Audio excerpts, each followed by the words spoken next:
Oh, good.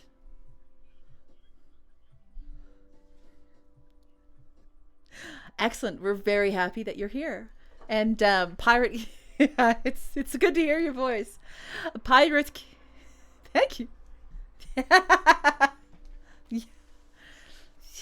Yeah, no kidding, eh? Well, if there's any questions you think we missed, let us know. Pirate King Aiden says that Mope slacks, be careful in trusting him. So, Mope, you've got... That was a comment on Twitch. All right, so sitting here today, it is 4 o'clock, and I'm going to actually let Momo get going. We've got the wonderful Tegan Ward, my editor, and one of the beautiful people at Vreda Literary who makes all these books possible. She is a fantastically creative mind, and she is infinite in her ability to inspire someone to keep writing, even when their brain has just kind of shut down for a while, like mine did, writing Son of Abel. Yeah, we first started working together with prose for Son of Abel, which was published in 2017. Wow, 5 years, almost 5 years ago. Oh, no. Ugh. And now she has had the wonder and frustration, probably, of helping me get Neon Lieben to the fore. So I'm going to turn the mic over. She's got her things to say, and we're going to get going here. All right. Right into the mic. Okay. So, hello, my name is Tegan. Short housekeeping moment. If you all... Ooh, the chair. This is what happens when we have to do this not in one gigantic room. Yeah. Our room broke. So... Just housekeeping moment. If you do not already... Ooh, words escape me again. It's okay. We're getting started. It's all good. Yeah. So, housekeeping. If you are not following us on social media at all, please do so. We appreciate all the likes and all the followers that come to us. It's helpful. We get to see more of you. We get to see more of content that you guys like to create or like us to create. So please follow us. Give us a thumbs up. Just message us, see if we're doing bad, or just see if, well, okay, you understand. See if we're just posting good stuff that you guys like, and just tell us what content you guys like that we can post. So that is our housekeeping moment. And now I am going to introduce you to Sappha. So, Sappha was quoted long, long ago as very much like a young Wolfgang Pauli. In every laboratory he went to, there was a little explosion. And that was by David Rumi, and I think I met him once. You did? Yeah. David is a Jungian psychoanalyst and just a gorgeous academic based in Vancouver. And I met him as a very young author when I had just finished Usurper Kings, my first book, and it was the poetry collection. And he was wonderfully electric, and he taught me a lot about just the archetypes and being able to settle within kind of an analytical standpoint when you're looking at your own prose. Especially using Jungian analytics and kind of dreamscaping. And it was I fun. owe him a lot, so when he gave me that, I was like... It was a real compliment at the time. She was crying. It was great. Okay, other than that, we are going to introduce the rest of Sappha. So, she is strong, brave, and beautiful. So, one of her fellow writers gave her that mantra to repeat on the days that did not rock. And yes, it didn't rock sometimes. Some days are great, some days are bad. We all have those up and downs. So, those are words that she stands by whenever she's having some of her low days and some of her high days. It's become kind of the mantra in here anyways. So, she was born in Vancouver, BC in the 80s. She teased on images of the Berlin Wall falling down. The product of Vancouver's multiculturalism, she is steeped in diverse cultures, religious experiences, and multiple gender roles while battling with traditional opinions as they became a daily war. On hiatus of the written word, she volunteered in Ghana, West Africa for medical charity and returned to Canada with an international perspective on gender and storytelling. In 2014, her poetry Usurper Kings hit the bookshelves with a bang. The novella Son of Abel, which we have talked about already, debuted originally in Macromicrocosm Literary Art Journal and was published unabridged in 2017. So we put out the full thing, written content, all of the issues.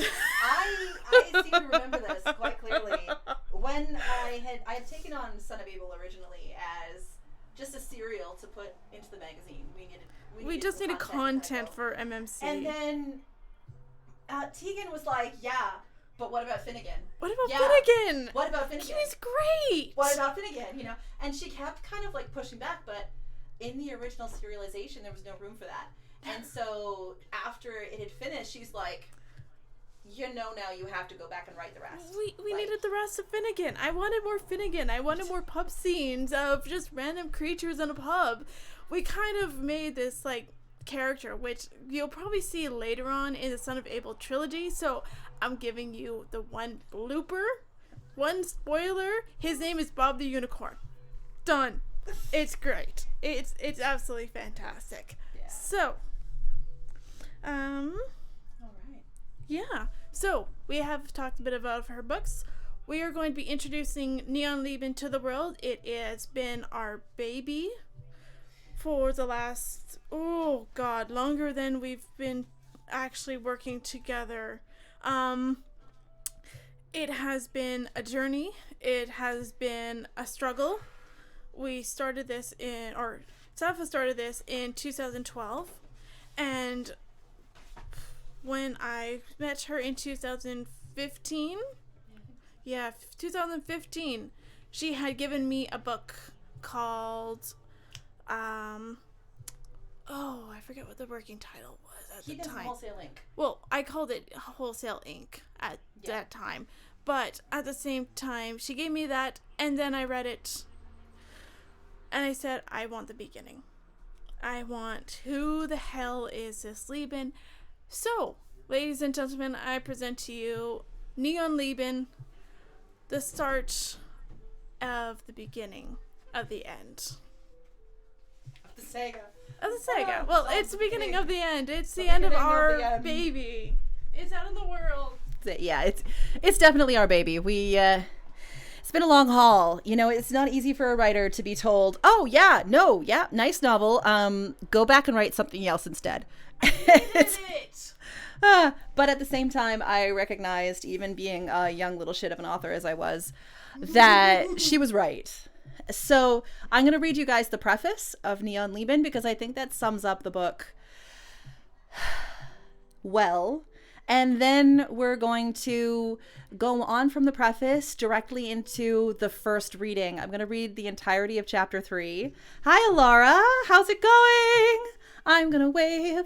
We've got Lady. Lady said that hardcover is gorgeous. Thank you so much. And it's actually the picture that's on the screen. This hardcover was designed by Marissa Wagner. And she's a fantastic artist. And she does, paintings and things like that as well. But she did this. I absolutely love it. And one thing I really love about it is that it basically ends up getting hidden under this jacket. And to me, this jacket, which is also the paperback cover, is very much a symbol of Adrastos, of the augments, of the 2155, the storyline that we'll see in reading 2. This to me is a symbol of Adrastos and the more genetic engineering kind of struggle in the book. And this inner cover is 100% Lieben. So just getting into more of that sort of imagery as content. They both say similar things, but they both say very different things. Hey, Nico. Hello to the Nico. Thank you for saying hi. Nico is my wonderful sister Cynthia's partner, and Nico is wonderful, so I love Nico so much, and I love my sister Cynthia. She's been such an amazing support, and I couldn't have written it without her. Like, there's a few people I couldn't have written this without. Cynthia is one. Mope, who, you know, my brother. Noah, and Jesse, actually, who's in here. Othorius, he is my muse. He's the one that would be up till like 3 o'clock, 4 o'clock his time in the morning, feeding me as much rock and metal and just heavy metal as I needed to get some of these things done. Couldn't have done it without you guys. Yeah, and she's glad that she didn't have to be here because she does not listen to Flesh God Apocalypse or Cannibal or anything like that. So I have a bed at 10 p.m. Yeah, I'm not kidding. And then Noah, he kept me together for a lot of things and kept me focused too on just that idea that I could refine and I didn't have to do everything. So, and Noah just asked, what am I? And Jesse said, Stinky. And if you guys are part of the Twitch streams that happen every week here, the gang's all here. All right, so the preface to Neon. Now Noah is putting up his dukes. All is right with the world. And I can begin. So here's the preface to Neon Lieben. Neon Lieben originated from a deep love for 3 fundamentals. 1, Star Trek The Next Generation, which my grandmother turned on because the TV guide mentioned a story about a boy named Wesley, whose mother was a doctor on a ship. In her innocence, Grandma thought it would be a nice story for my wild child brother to see a well-behaved boy with a mother in the same trade. It didn't matter our mom was a nurse. A single parent in the medical field was enough. We became firm sci-fi TV absorbers, much to Grandma's future chagrin. She eventually hated the fact that we watched Star Trek all the time, and we had to keep reminding her, Grandma, it's because of you. I fell in love with Data, the way a 7-year-old who couldn't remember her father's face looked up to a distant influence. Star Trek TNG became the bedrock of sci-fi, followed avidly by DS9 with its grit, Cisco punches Q, and the Federation at war. 2. In the summer before grade 12, I and a gaggle of other keen English students at our academy decided sacrificing a few weeks of summer was worth being in Mr. Rouser's last English 12 class before he moved away. We spent hours in a deep dive of science fiction, studied Amadeus, Blade Runner, and AI, artificial intelligence, on the large tube television wheeled into class on a matte black cart. The day we read Johnny Mnemonic by William Gibson and discussed Do Androids Dream of Electric Sheep by Philip K. Dick, my eyes opened. Those short stories were the apple on my Edenic tree, and with a firm crunch between my teeth, I knew science fiction was the blood in my veins. Prior to this, my education included the usual children's classics, The Chronicles of Narnia, Where the Red Fern Grows, a healthy dose of Shakespeare, and Zone en français, et Le Petit Prince. Le Petit Prince was... Oh, c'est le meilleur. At the end, he handed me a dog-eared copy of Count Zero by William Gibson, with a word about how much he thought I'd dig it. William Gibson is my favorite author to this day. The last lifelong influence is the Spiritual Machines album by Our Lady Peace. As young teens, my older brother and I kept our musical tastes hidden from well-meaning but strict Christian grandparents and our mum. No rock, but a be careful, little ears, what you hear, whenever the music got too far away from Southern gospel, or, but ma'am, it's Christian, I promise. See? They're singing about God. When my brother got his driver's license, our world opened drastically. On the drive to school, there was Metallica, Live, Matthew Good Band, and Our Lady Peace. Clumsy was the first song I heard, or maybe it was Navid, but Clumsy and Superman's Dead were the ones I remember prior to Spiritual Machines. Our greatest fear was forgetting to take the CD out of the player in Mum's car, lest we get a firm tongue lashing and another whispered, "Be careful, little ears, what you hear." What I heard was the transcendence of artificial intelligence, the ability to turn pulp into literature, a sci-fi image into high art. In university, I'd sit in my car listening to the entire album through, usually with the theater major and the passenger seater sprawled out the back. We'd watch the massive old-growth trees beside the arts building sway as Rain Maida sang. Can artifice become sapient? Is everything going to be all right? In Repair remains one of my favorite songs in the history of music. It lives beside Henry Purcell, David Bowie, J.S. Bach, Matthew Good, Soen, and the one I picked up from Jesse, Flesh God Apocalypse. Without these influences over my formative years, I would be a proponent of literary fiction, realism-drowned narratives, poetry based on the sorts of poets you learn about if you get off the regular path and dive into academics as a life's pursuit. Science fiction ruined me. It taught me to dive not into the illusions of an 18th century poet with myriad well-read connections, but to square up and take a punch into quantum computing, artificial intelligence, epigenetics versus genetics. What does happen when you mix lupine DNA with a velociraptor? Wrapped in neon signs and purple hair. I became the wild one. The untamed child of a straight-laced family, too much like that father I heard about but never saw growing up. The one who holds a PS4 controller and talks the birth of sci-fi while pondering the last scene. The one with the guns and white plastic tunnels.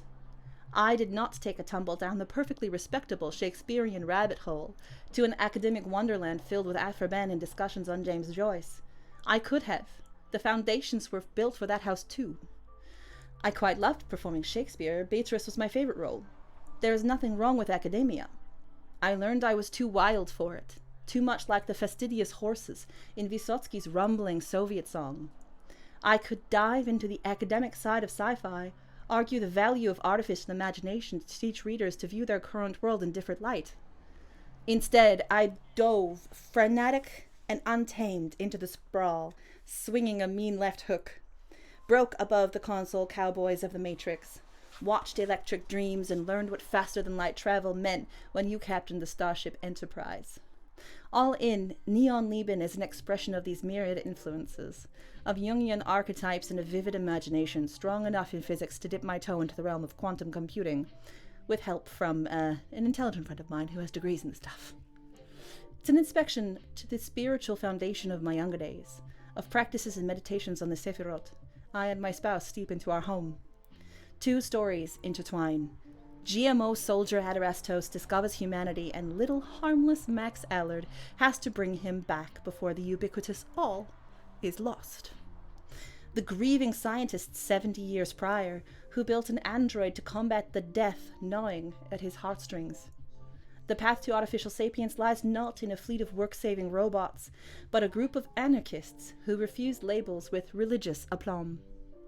I finished what I thought was the first novel of this series 8 years ago. Yep. Handed it to my editor, who was working on Son of Abel. Yep. Yeah. And she nodded, paused, hummed, and came back in a couple of weeks to smack me upside the head and say, write the first one first.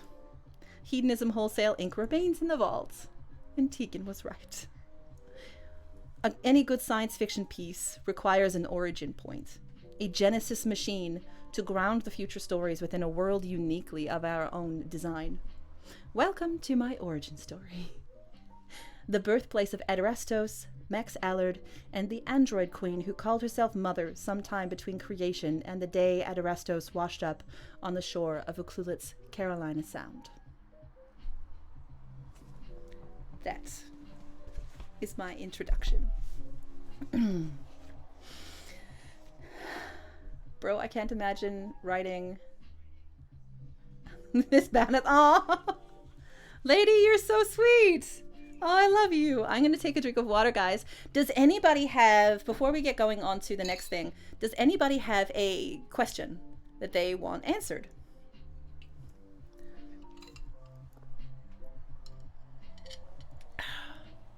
I'm actually hydrating. I know Noah's like, oh, she's finally doing it. Aw, y'all. Aiden, I just looked up. You make me blush, sis. Y'all rock. Aw. Love you too, Aiden. All right. So how are we going? Is the music too loud or is it not loud enough? Let me know. We got an A+ from Noah about the hydration. I would have loved to be able to do this at one of the locations that we have where we do readings in person. But honestly, especially in British Columbia where we are, and this is the only time I'm going to talk about the global situation, so this is it. The amount of cases that BC has been getting is going up in such a firm degree that I just don't feel it's socially responsible of me to ask people to be in the same room. So thank you everybody for switching from what I would have loved to have maybe at Tomes and Tales or at Western Sky, you know, one of the local bookstores around. And thank you for letting me do it here in a place where I can keep everybody that I love and all of you guys present and safe. So, and I got, yay, hydration! Woohoo, she's hydrating! Yay! Alrighty. So, reading number 1.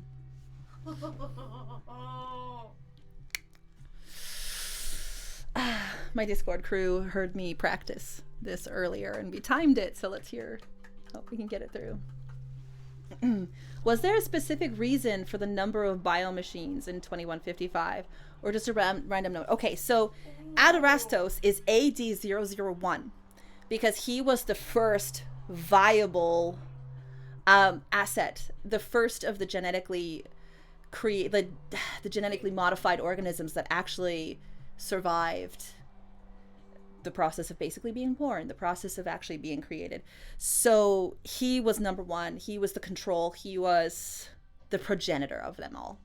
And then it actually goes numerically, just like in an experiment. You know, you're numbering things based on where they are in the series.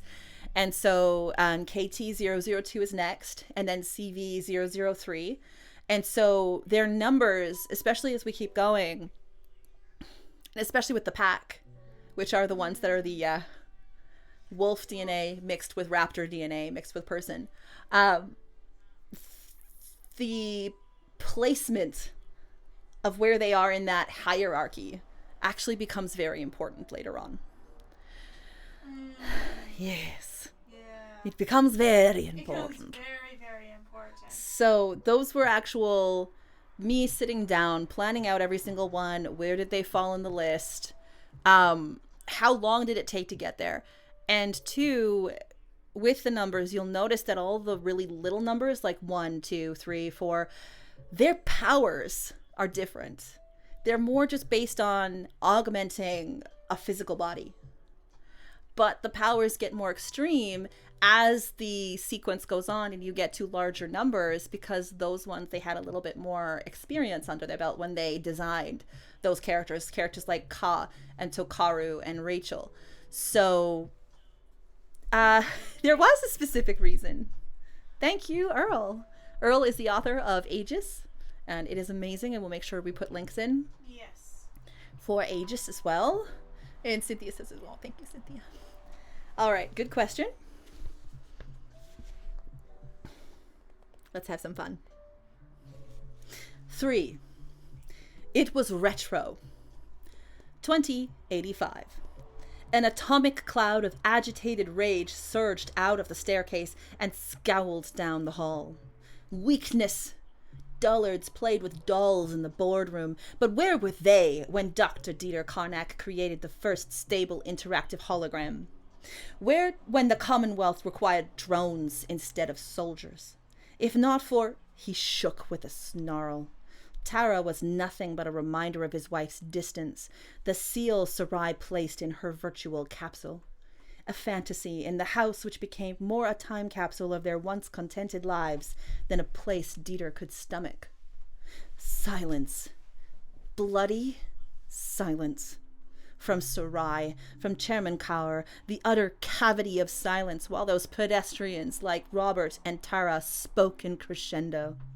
The vision of his Liebchen entangled in his mind with the quantum state of a basic qubit. Yes, no, both. Plus, minus, both. 0, 1, both. Tentative as a dream's handle on the brain, the nature of quantum computing chewed into his stomach with the fear that one wrong word would break the spell. Could a true artificial intelligence created from a quantum computer be replicated? Just as epigenetic factors controlled how a child formed from the raw genetic material, so too did the nature of the creative act matter in building his quantum opus. Men like Robert, brilliant in their modes, saw only within their factual confines. They reiterated data, and begrudging was Dieter's admission of their usefulness. The world functioned because of engineers like Dr. Robert Dunleavy. Buildings built, technology maintained, a few advancements to fuel a reduction in waste or increase in productivity. How a man brilliant enough to craft the case of his Liebchen's body could see so small a use for her? No. Dieter Karnak cursed Robert's lack of vision. Quantum states were as much about faith as hard equations, their usefulness a paltry concern without the belief in their sovereignty. Superposition, the state of yes and no, and confounded scientists for decades in a theoretical springboard of strings and interdimensions he could not fathom until the holy until. The moment the box opened and shut to any semblance of a normal life. A system in one quantum state with the possibility of multiple configurations was both definite and supposed. The complexity of a system created superpositions until Dieter saw no separation between concept and function. All choices in simultaneous chorus until a solo emerged in potential. As a man was father, lover, scientist, worker, driver, cook, desperate and sated simultaneously, the anchoring of such potentials did not require an elimination of any one part. Father, lover, murderer, scientist, war hero, worker drone, grief, consolation, satiation, desperation. The key to ensuring the human race betrayed its constant attempts to species suicide lied not in an infant Christ or the chant of a mantra 1,000 years removed from the man who saw suffering on the street. The future of the human race relied on its integration with quantum superimposed intelligence so vast and holy it saw and it understood, and it loved. Simultaneous, all and not. Separated but integrated as a light on the hilltop or salt in the hand. And the bored. The narrow-minded like Robert Dunleavy saw profit margins, silicone sex and laundry folded while dinner bumbled in the pot. A housefrau hoisting garbage containers, smiling while wiping the ass of the elderly. Quotas meant more than a search for the quintessential savior spread-eagled by system in his cloister. Narrow-minded cave-dwellers who saw nothing but a new form of domination. Dieter! Karnak, hey! Tara's heels tapped the ground behind him, echoed in his ears. I fear you. The engineer pursed a flask to his drone lips. He threw his hand accusingly at Lieben's empty visage. I fear you and the bored spin doctors will turn meine Liebchen into a toy. Isn't that what she is? A plaything for the upper classes? Wasn't that we were supposed to build? Tara pushed into the cloister, sat on Karnak's work table, stroked the metal top with her thumbs, shoulder dipped in feminine allure. You want her to be a real girl. Aren't we toys too, Deet? All little girls grow up to be somebody's toys. Did I treat you as a toy? Before I knew your touch was paid for by the chairman? The cloister opened before Tara's eyes, artifice attached to Dieter Karnak's sense of soul. She licked her lips, pouted as she remembered pillow talk on electroepigenetics, stimuli response, superposition. Dead, alive. Without him inside the place, it seemed as still as the tomb to an unknown princess. One squared away in small honor to cover a countercultural shame. As Dieter Karnak served into the cloister, with the cloud of his angst, the spherical laboratory swept into a churning miasma. No square centimeter unaffected by his pull. You were considerate. Tara's lips worked, and she nearly kicked off her shoes on this holy ground. Karnak bypassed Tara's tan thighs. One hand touched on her knee with a slight squeeze. Biology. At times, it couldn't be helped. I kind of missed it. You changed when you discovered I'm a whore.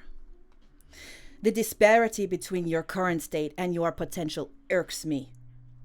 All she owned was the stress Dieter relieved. The grief she wiped temporarily away, and she could have it. Coiled on the floor with her panties. Illumination strips bathed the grit of his jaw. He picked up a tool Tara didn't recognize, set it down, and pulled his thermal lab coat off the peg. Yeah, but you still liked it. Sarai, then Tara. Vacant spaces where Dieter craved a goddess to worship. Perhaps that was why men had daughters. To return and worship to the throne of the divine feminine, without owning or prostrating it at their own fickle phallic places. Or you did. Meine Liebchen is not meant to be you. Fabric hung in his clenched fist. He growled out a sigh and swung the white coat over Tara's shoulders, already pink with cold. Collar flipped to coil along her neck. Dieter's hand rested on her collarbone, until Tara's fingers met his. Pity. She'd sell more units if she were. We're all whores, Dieter. We all sell something. It's part of community. I get you see more out of this meaning in the mechanics, but hopes and dreams need to be fed. Sir isn't entertaining your eccentricities because of your witty Germanic asceticism. Don't you want the profits? Your name in history, Dieter. Don't fuck with the chance to build that utopia I know is in your head. Are you using that for branding? I might. She shrugged her arms into each sleeve, sniffed the fabric which smelled of ozone, musk, and coffee. When will it be ready? Robert says we can start the prototype in stages, feel it out. Give the board something to see so they don't keep freaking out. They? And you were so calm in the meeting. Dieter groaned and swept his hand to open several hollow-projected diagnostics. If that was your calm, I worry about your panic. Fuck you, Tinker Toy. I like access to my stuff. I didn't buy into the Conglom to live off $15 an hour and a free sandwich on every Tuesday. Tara's pert eyebrow raised as she hopped off the desk and touched loose purple fabric on a stand suspended from the ceiling. Silk? Eyes halted across from the altar. The tubular strands of fiber optics and tech cables created the marionette barrier of a device beyond expectation. You think maybe all this is overkill? What'll it take to get the toaster doll working? I bet you $50 it has nothing to do with hand dyeing this. Tara brushed her hand away from the dress and looked for vindication in the copper cocoon. I have no patience for small minds. Dieter grunted, hands perilously white-knuckled on the steel work table's edge. What's that supposed to mean? Scratch 3 neurons together, Tara. Paint a picture. Check your phone for a tweet to the desired effect. This isn't a toaster or the newest appliance for the post-silicone age. We aren't creating consumerism. You're defaming my work. This doll, as you call her, is my creation. She is the memory of my Agatha, and I won't have her made into a commodity. He threw his hands over the keyboard, and his elbow crashed into a collection of carefully placed inner workings. Tara shoved down from her perch and dove to pick some up, set them atop the table. Wait! They have to be exact! Dieter surged back up, swept the replaced items into his arms, eyes unfocused. God, Dieter, I'm trying to help! Your help is insufficient. Baiko will be of help to me. Baiko knows all of this. At first, she thought the shake to his hands was nerves, some latent affection the man in him was holding back. But for the disjointed focus, quick breaths, and slack jaw under parted lips. "We have tests to run. Baiko and I." "When's the last time you slept?" She hugged into his thermal lab coat, watched his fingers fumble on what looked to her a piece of string. "Or got some air. Outside air, you know, the stuff with trees around it. This Dieter, Agatha isn't going to be avenged by you committing corporate suicide. This isn't you. This isn't the man who developed those hollow projectors right there. Or the accountancy algorithms. Why won't you turn the damn thing on? See if it'll run for 5 minutes, 30 seconds. See if it'll boot up, then shut it down. Go for a walk. I don't know." "No, you don't." Busied putting the supplies back in their places, Dieter gnashed his teeth. Robert, Tara, the board, even Frank heard but refused to understand. Each potential boot and reboot didn't restart a computer, it erased an organism. This woman thought it so simple, such an easy thing to birth a machine, and for a woman, it was. She did not need to stop and think a limb into being. There was no concentration on knitting the fetus's kidneys. Well-tended, cared for, fed, and warm the woman's gift bore. Goddess-like, divine, and precious. "You don't know. And I can either continue building meine Liebchen or teach you the nature of quantum mechanics as it pertains to the creation of artificial sapiens. I cannot do both. Turtle off, Tara." "Oh, for the love of Pete, turn the damn thing on!" Tara reached for Lieben's startup key. Meticulous labels saved Tara from any fumbles, enough familiarity with the cloister flat on her back. Or her stomach. Or her side. Karnak spoke enough about plans and sequences in post-coitus. Tara wondered if she could jerry-rig the damn android herself. "No!" Too late, Dieter pulled at her hand. Too late, his fingers yanked her wrist. "See? Wasn't so hard now, was it?" She smiled with a liquid sugar smile. He'd let go, she thought, if she proved it wasn't a big deal. Dieter wasn't a rough man. Her smile tweaked and faltered as his fingers, white with exertion, creased around her svelte wrist. "It bit me! The panel bit me!" In a whir, the vault began to shake. An arc of blue electricity spluttered onto Tara's hand, and she screeched, stumbling back. The light flickered, pulsed like a heartbeat as the only sounds in the space became a vicious, recycled thub-dub, thub-dub, thub-dub. Dieter threw Tara into the copper wall with a clang as the pitch and yaw of the divine white light fractured into rays of purple, blue, yellow, green, every color but red. "I wasn't finished!" Dieter yelled over the growing din of heart sounds. Flick her off switch then! Gee! There is none! Baiko raced into the cloister, glass lunch flask in hand. Bright-toned luminescence painted the room as spastic patterns struck arrhythmic to the staccato heartbeats. "Dr. Karnak, the testing panel!" Baiko crawled beneath a host of connection wires, pushed leads into Lieben's surrogate panel, and through the umbilical to the android. Karnak's fingers were a blur of codes and programs, boot-up systems still in beta. Shoved them wholesale into the startup protocol. "Energy input increased. Her power banks aren't charging. She's not going to compute. I'll connect the solar reserves." Baiko reached across a workstation toward the line built into the panels on the roof. "No! I need time. Keep us low. Siphon the heat. Keep her cold." Karnak shoved a cylindrical pod into a pair of mechanical arms. Tara's main occupation was extrication to the dimmest corner she could find in the rotund module.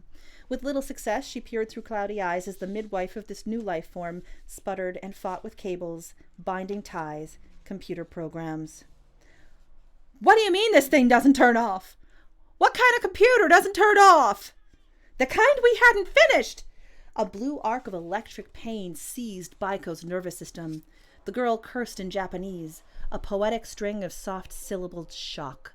Her eyes hung lidded but open, body slumped against a metal cart full of tangled wires and candles.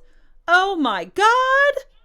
Tara dove for Baiko, yanked her body in one encumbered heave to check for a pulse. If you'd listened! She cannot be disengaged!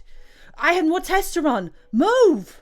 Karnak's fingers flew on the control panel as secondary systems booted up and coils of cryostatic temperature control fluid poured through tubes like grey blood. Sagan's beard! The existential hell is this? Robert sauntered into the cloister and stopped short. His coffee cup crashed to the ground. Fuck! Get out! Dieter roared, his voice the timbre of the Doppler effect as he grabbed Tara's arm and tossed her out of the cloister behind Robert. Tara fled down the hall so fast she lost her red-soled shoes. Robert! Help! The edge to Karnak's voice caused Robert Dunleavy to pitch into the cloister and hitch to his console. You had to make the startup panel a gigantic fucking button, didn't you? Baiko made it! It was retro! Karnak thundered, teeth grit and eyes flicked to the intern, whose sense of style clashed with Tara's heels like tires squealed on the pavement.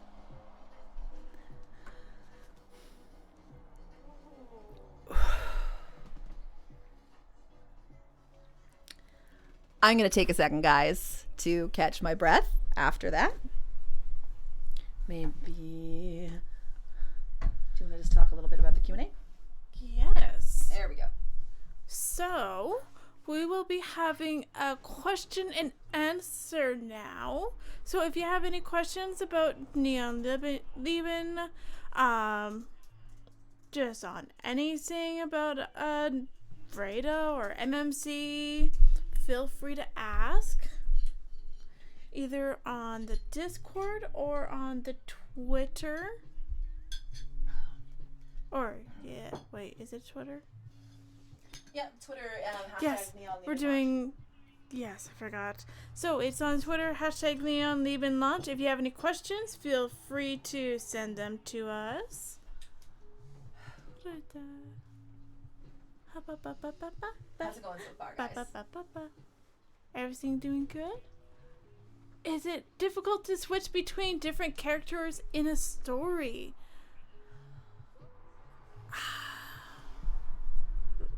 Here, it's this oh, here, it's yeah. the middle part. Yeah. It's a new mic stand. She's never seen this one. No. I know that if I'm having a certain kind of day, it can be a little difficult to switch character perspective. I've never had much difficulty. I guess I should say it this way. My difficulty is more about refining how many characters I put into something rather than finding to switch between them. I tend to try and add a life story to Baker number 3 that you see for one paragraph and never see again. I have the tendency to try and make everything, including the garbage can, a character. So Yes. I have, yeah. That's deleted scene. Deleted scene. Deleted scene. So I have to more focus on making sure that I give the proper amount of attention to the characters I have that will be significant, and then let others be present, but wait for their moment. And especially for me as an author, especially I think of things in series. So Neon Lieben being the first book, the main characters in Neon Lieben are going to be present in The Emptiness at the Center, which is the sequel, but that doesn't mean they're necessarily going to be the main characters of the second book. But the smaller characters in Neon Lieben will end up becoming the new main characters. So I end up kind of having this. But no, it's not really that difficult for me to switch between characters in a story when I'm writing it, mostly because I have so much experience both with improv and with early RP. You know, a lot of you guys knew me from a site where we wrote collaboratively together. And so always doing that and writing 17 NPCs in every post to make sure every single person had something to react to really trained me up. All of a sudden, there's that garbage can again. Oh, crap, I left this person out. And the garbage can's a droid. Go, go, go! You know? Yeah. So I think for me, the difficulty is in giving characters enough due, and having to pare down instead of making like every single person so big. But I mean, that's also one of the reasons why this thing is this big. There's a lot of characters, and I go through a lot. Yeah, so Discord, Twitch, and Twitter, all of questions in there can, obviously Discord, you guys, if you're listening to it, it's in the Macro Microcosm Discord.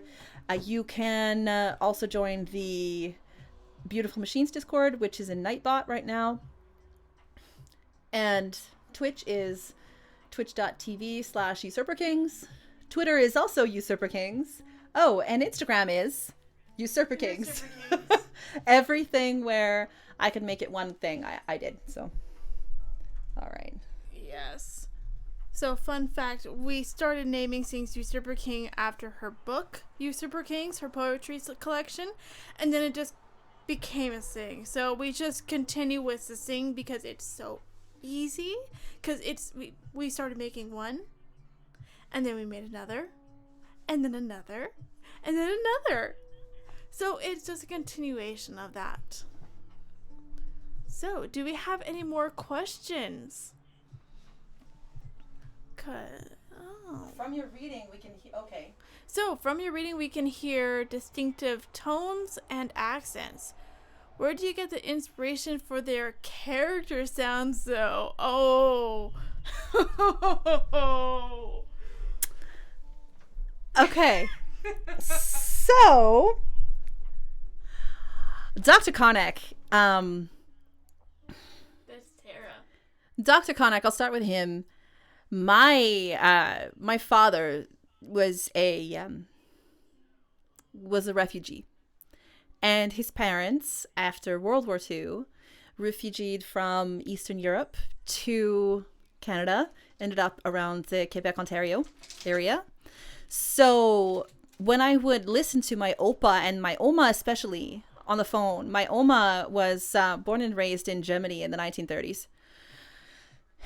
And her accent for English was quite, it was quite good because she had this Canadian English accent based on old soap operas because she taught herself English by watching soap operas. The soap operas. Same. Yeah. So, but she would always have these little bits of German in there.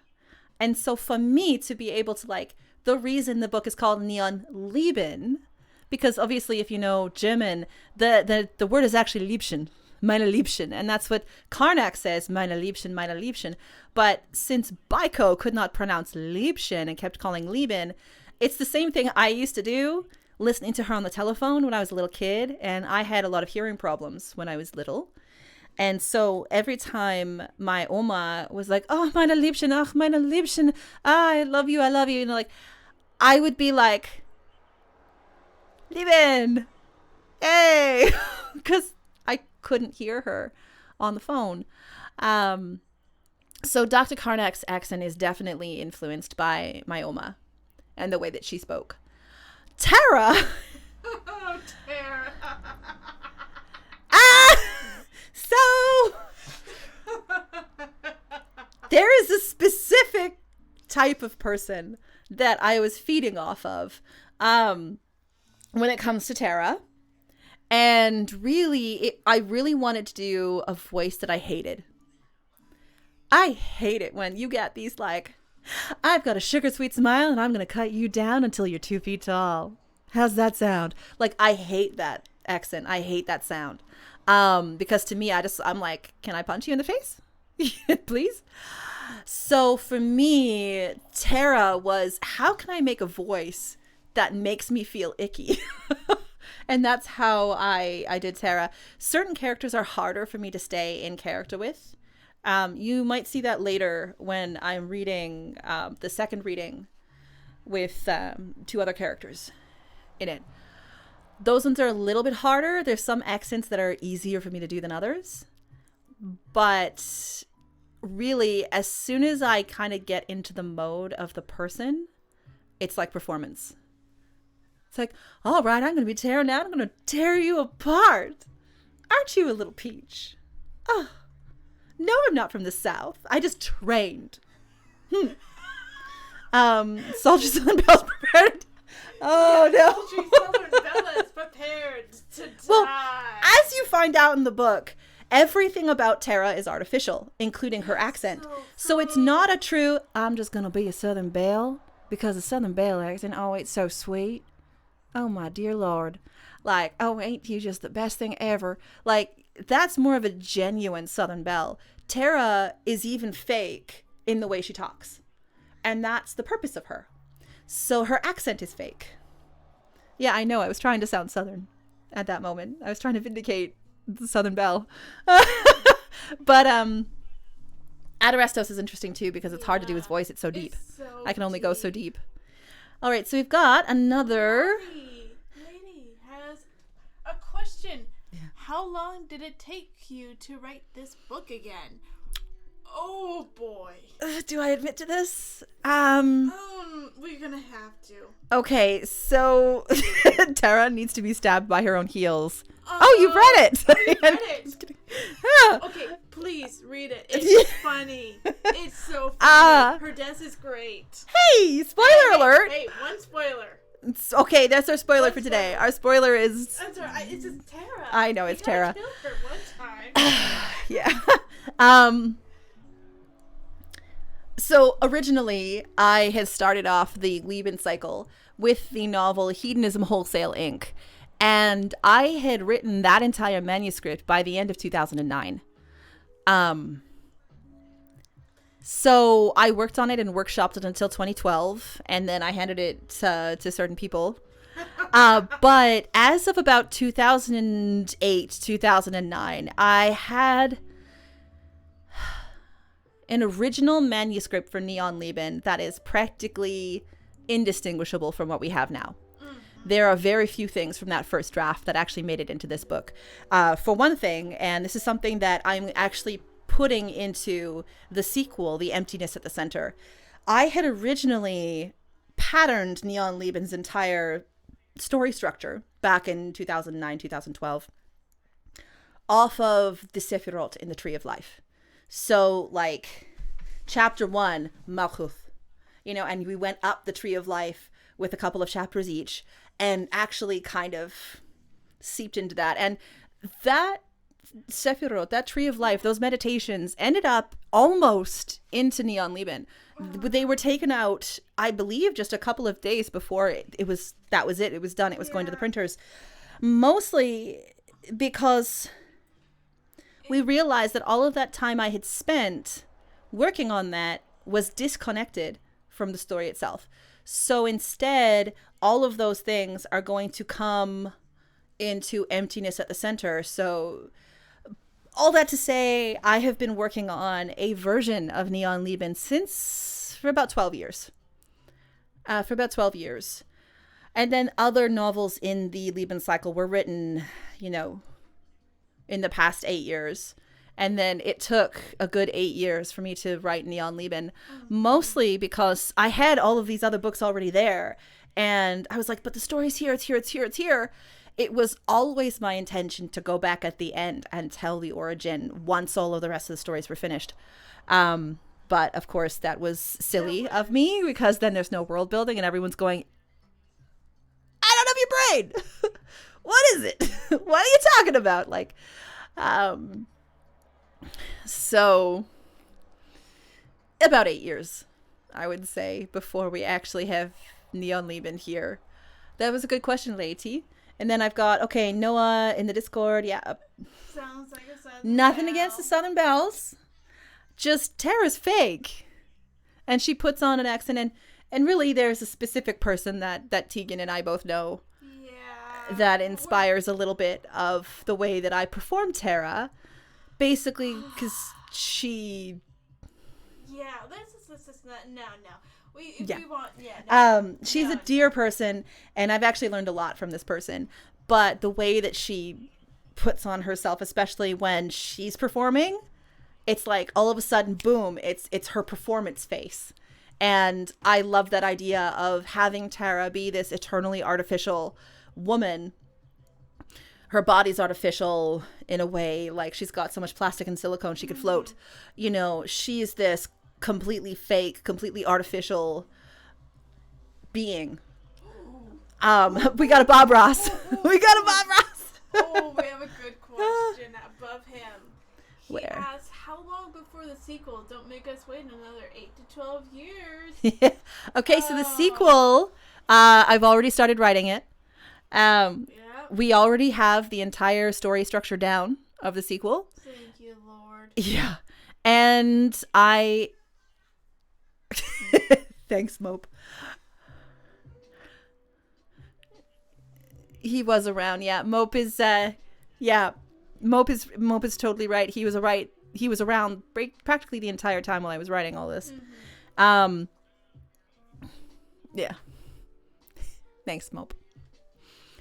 So it won't be 8 years, mostly because I have to get the emptiness at the center done, because I already have Isle of Noises, Hedonism Wholesale done. So books 3 and books 5 are already finished. Book 6 is about 75% there. Like, we just had to do this in order. So yeah, it's not going to be 8 years.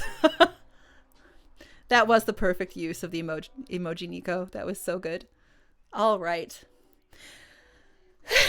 Noah, I love how Noah caught up on so much plastic and silicone she could float. Yep. All right. So I'm going to take a moment here. We do have one question that was posited by Lori, ambassador, our Verena ambassador. What's your favorite underappreciated novel? Aegis by R.L. Arns III. A superhero sci-fi written by Ray, who's in here right now. And yes, it was published by Verita Literary. I just find it's very underappreciated, and I want to give it love because Aegis was just so fun. And Earl really has such a powerful way of writing character. He's got this emotional ethos I think we all really need. So Aegis about Kyle Aegis Ross, this superpowered everyman. And I absolutely adore that you have this incredibly powerful man who's basically his superpower, if you distill it in my eyes, is he gets back up. He falls down, he breaks, he gets broken, he takes a slug to the arm, he gets back up. That is beyond all just this idea that even exhausted, he continues to act as that act as that shield.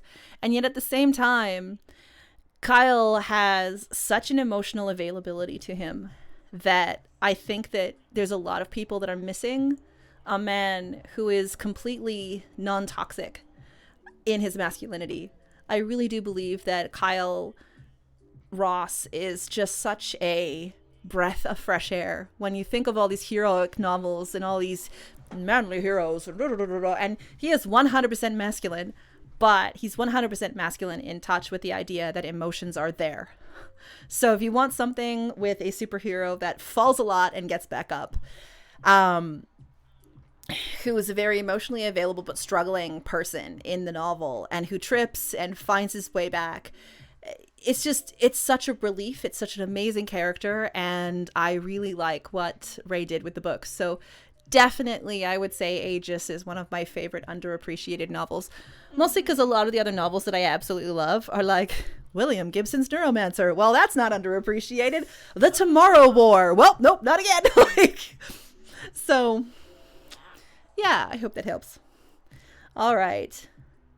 Aw, Hayden says, Aegis is amazing. I have a beautiful copy recently read on my bookshelf. Thank you, Hayden. And we're going to find the link for... can you find the link for Aegis on Goodreads? Yes, ma'am. And put it in the... Thank you. And put it in the Discord? That would be great.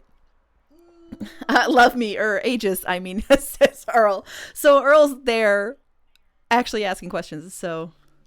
Yeah, Earl, you thought I was going to get through this without mentioning you. Nope.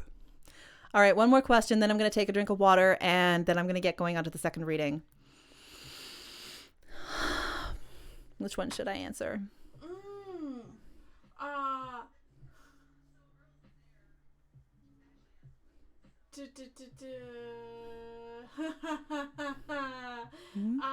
Well, there is that one, and then the one right above it, I think. Okay, yeah, so this is a quickie.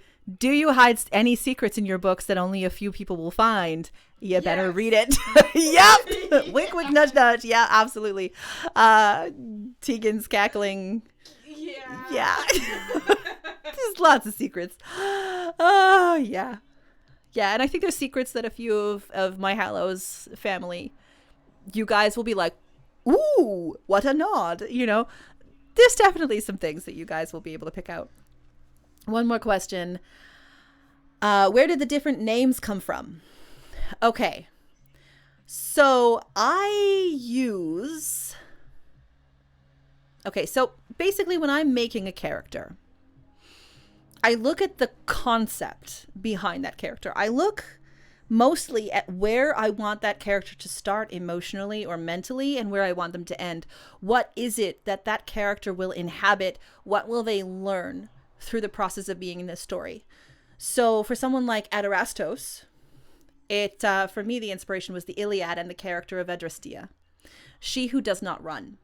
And because Adrastea meant she who does not run, I kind of bastardized the name a little bit into Adrastos for this gargantuan gene-spliced super soldier who refuses to run from a battle. Basically, the entire thing with Adrastos is he does not run from any battle, ever. He will not run. And with that comes that stubbornness and that pride. And we'll get to Adrastos. I think we'll actually have time to do 3 readings instead of 2. But I always choose a name based on what that name actually means. So it's not, oh, this is pretty. You know, it's very purposeful. And I use a site, I haunt it really, behindthename.com. And I search for words that correlate to different meanings. I search for names. So they all come from somewhere. All of them have meaning. And that's basically one of those secrets. One of the secrets of Neon Lieben is that you can understand exactly who a character is by looking up the meaning of their name. All right. Woohoo, it's a secret. Obsessed with behind the name. It's very useful. Lady and Nico, absolutely fantastic. I love it. I love it. Yes, behindthename.com is one of my favorite sites on the internet. I love it. I always do. That's where I start when I'm building a character.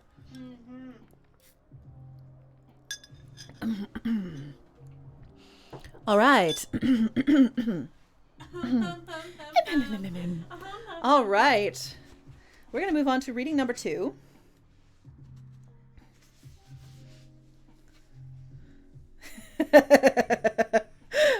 Okay.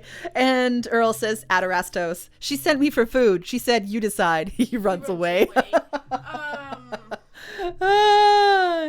It depends on what timeline we're going with for somebody. Yeah. Nah, I think he would just pick what he wanted and be like, challenge me. I'm an 8-foot giant. Literally, we're not even joking on that. 8 feet tall. He's 8 feet tall. Come on. Okay. Genetic Read the modification. book. Find out how tall he is and how much everyone goes, holy shit. Well, we'll see that in the third reading if we get to that. Exactly. So this next one, talking about how I can maintain different voices for different characters, this one might be a little bit of a struggle.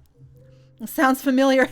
Yes, Jesse, it does sound familiar, although the idea behind me writing the character of Adrastos actually predates 2002. So I've written short stories with the character of Adrastos since 2002. Since Noah was 3. Yeah. But yeah, just a little familiar. All right, so this one is going to be a little interesting. In the audiobook version, we're going to have a sound effect in some places. Because in the beginning, you'll see. So instead, I'm just going to kind of like, but keep with me. Oh, here we go. 37. Why won't the banshee scream work, little hero? 21. 56. A gargantuan man hung in mid-conflagration, his body a spectre of flames which lit the vaulted dome above the prisoners' heads. Wolf huddled in a corner, knees to shoulders, both arms outstretched via organic chains which dug into his flesh like the pincers of the banshee and her larval brood.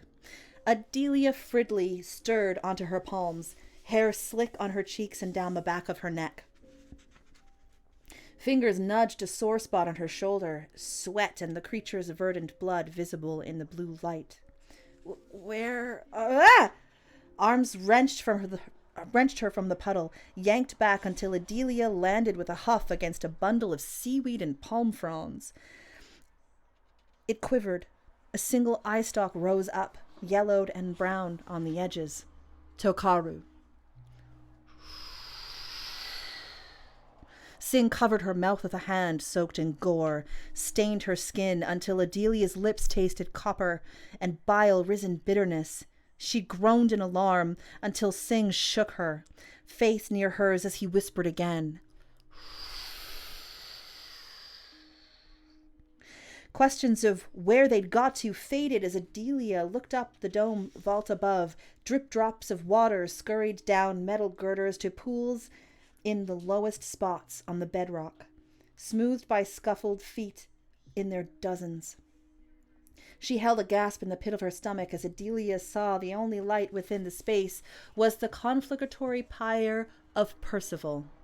Limbs spread to their limits and corded with carapace limbs from the banshee's larval young.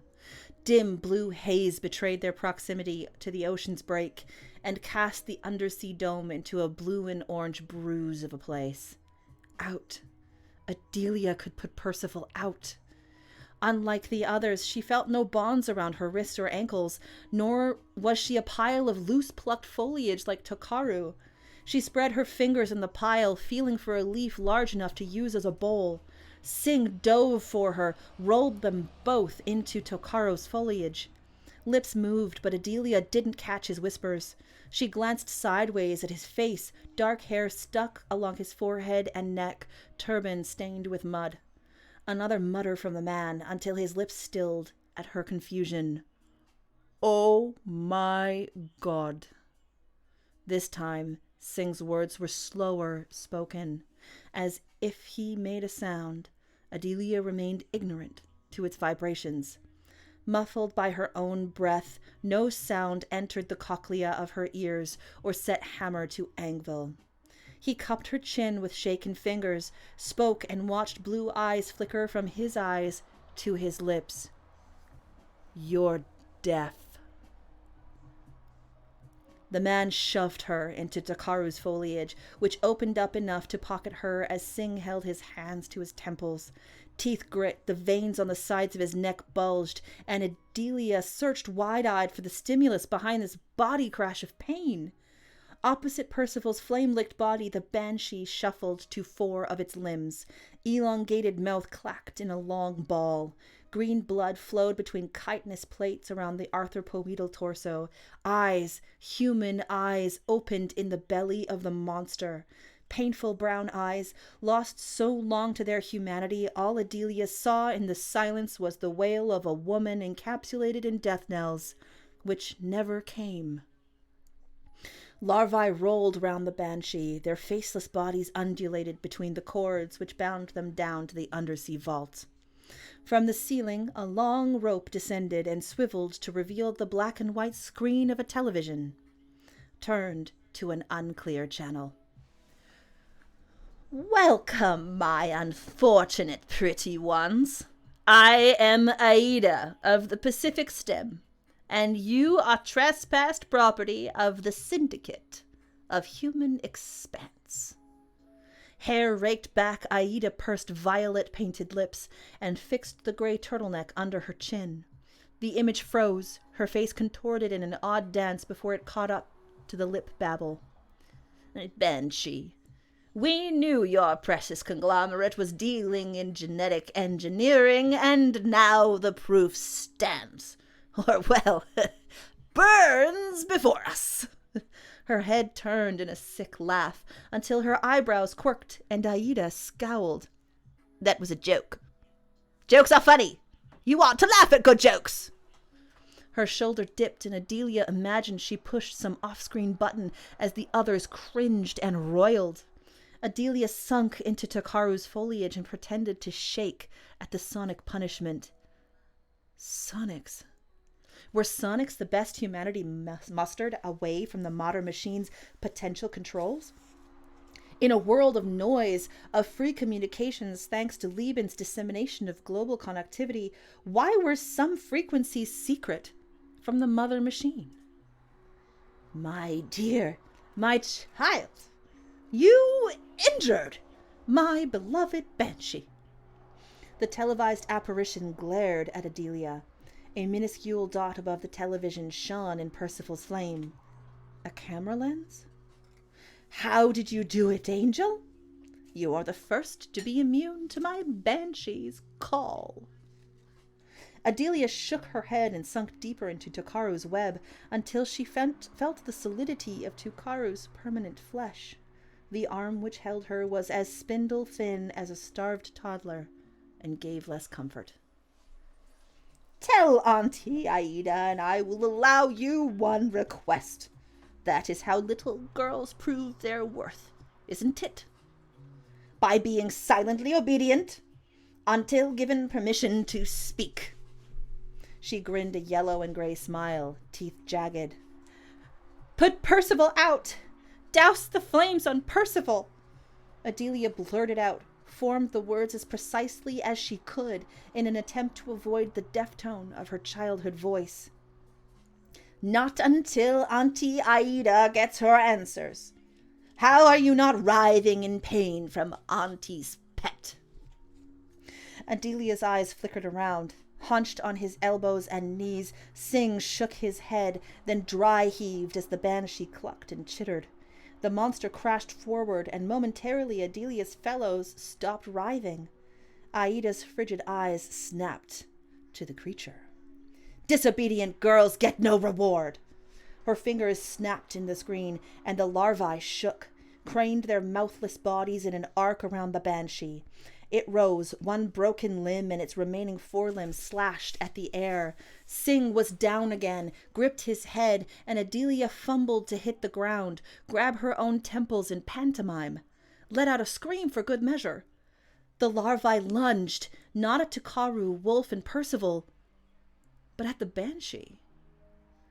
Macabre rips of flesh opened in their headless necks. Green blood oozed from the wounds, which revealed vestigial teeth as round and jagged as leeches. They cut into the Banshee, ripped and tore and thrashed as the larvae consumed their parent flesh. Adelia screamed, horrified and clear. She scrambled back into Singh and Tokaru, shoved them closer to Wolf. The larvae scarfed their hive mother, down to the umbilicals which tied them to her carapace. Aida craned her neck back in a laugh. Now, my puppet! Why won't the Banshee scream work on you? Tell me now, and get small comforts for yourself before the end. Look! Look! Aida's yellowed teeth shone behind her painted lips as the larvae left only the exoskeletal chitin of their matriarch in their frenzy. The lot of them roiled on the ground, writhed as a spew of thick white ooze regurgitated out of their ripped holes of mouths. The expectorant slid along their bodies, stuck to the floor until the mass of them were embalmed in their own fluids. Pulses struck against the white mass of the communal cocoon. Far-off war drums. You will bear witness to my Banshee's offspring, and I guarantee once they absorb and integrate their progenitor's DNA, they will be hungry again. Hungry for a girl child and her immunity to their song. Hungry for the bravery and skill of that turban-headed idiot writhing beside you. Or maybe your floral friend. Yes, that organism is fascinating. Could you imagine it? Improving upon my original design with plant DNA? Maybe then my banshees could regrow limbs lost or slink through hatchways. With each successive generation, my beloved banshees grow powerful, and you will eventually be part of their hive. Those lingering buffoons on the surface will succumb one by one, and your conglomerate's gains in genetic engineering will become ours, as the world will become ours. Ensign Adelia Fridley. The television raced up to a black oblong shape on the roof of the dome, leaving the prisoners to their silence with no sign of its presence but the slim beacon of the camera lens's reflection.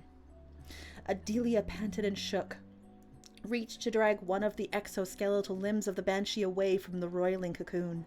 She turned to find Commander Singh on his knees, motioning the limb over. Allard is alive. So are Adarastos, Cillian, Beston. If she mentioned them, they must be well enough to mount a rescue. He panted, but kept his lips slow and deliberate for Adelia to read, struggled from his sprawl. Her heart struck at her ribcage. Max was alive. Much as I'd love to wait for Max to find his inner aggro and know how to breathe through gills, we can't. Once those things wake up, who will they go for next? Wolf? Percival? Takaru can barely move. We have to defend ourselves. As she spoke, Adelia yanked loose the back plate of the banshee's carcass in 3 sickened pieces. She turned it into a scoop and chucked one of the pieces to Singh. He filled hers with the unclean puddle water and threw it onto Percival. Singh followed suit, and the two worked in silence to put out the last of the flames. Percival hung limp in his bonds. Timid hiccups of breath, their only indication the charred flesh surrounded a living being. Wolf thrashed at his moorings, teeth snarled in reptilian survivalism. Empty eyes glared up at Adelia in the blue half-light as she searched his wrists for a catch or lock on the chains. What she found were spears of chitin through the hollow of Wolf's wrists. No shackles in the banshee's world, but a biological crucifixion. Oh, Wolf, Adelia patted herself down to see if any of her tools survived. While Singh supported Percival's bulk and fiddled with the chitin through his wrists, Adelia found a length of metal wire in her back zip pocket. She unwound it and wrapped it around the chitin, made loops with her fingers and sawed it back and forth. The wire cut into her own fingers and she let it, until the weight of Wolf's body broke his bonds and he tumbled to the sodden ground. Back against the glass, Adelia curled into a ball. The air chilled her wet uniform, hair plastered down her neck as she shook. Wolf nuzzled up into her, sunk his arm around her shoulders, and hugged her to his side, out of no affection but that which was brought on by mutual survival. His body was warmer than she expected, and she thought little when he pulled her hands one at a time to his lips, licked clean her blood, the gore there. Humans were such tiny creatures, smaller than larvae or Adarastos' boots. They writhed in day and dark, shook through struggle in such fretful, useless ways. But Wolf tasted Adelia's vigor in her blood. He suckled like a cub until her hands were clean, then let the essence fill his empty belly and sunk to unconsciousness with quandaries of how the larvae would taste when they awoke strong enough to thrash them into smaller pieces than they left of their sire.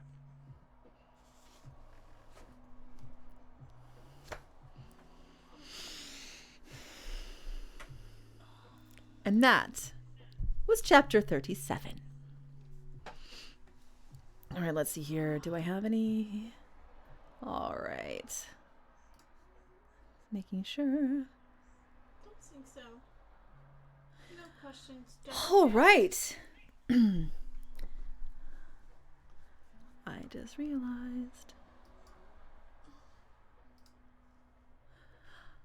All right, guys, that was reading number 2. That is one heck of a good setup, my friends. That is one heck of a good setup, Earl. Oh, the Discord server, for everybody who cannot see it. Earl has set up his... Oh, I love it. Cthulhu and Grogu sitting on top of the computer is perfect. Not you. You can tell I like Star Trek because every single time my Alexa's keyword is computer. Instead. Computer. It doesn't go for me. No, it's just me. But alrighty, so we have got time. We actually do. We have at least 15 minutes. Do you guys want more questions answered, or do you want a third reading?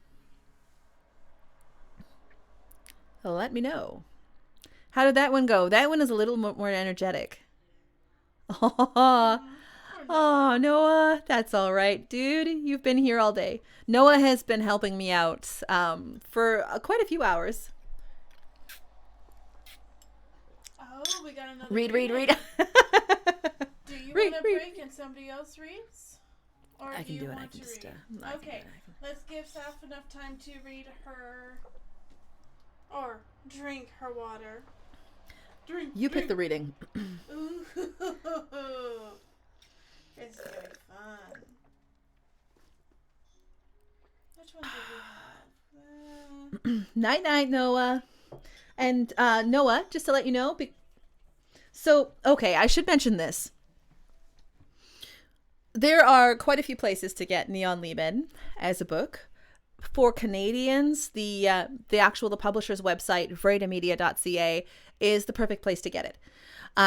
It's also available at like Chapters, and those are really the big stores around here.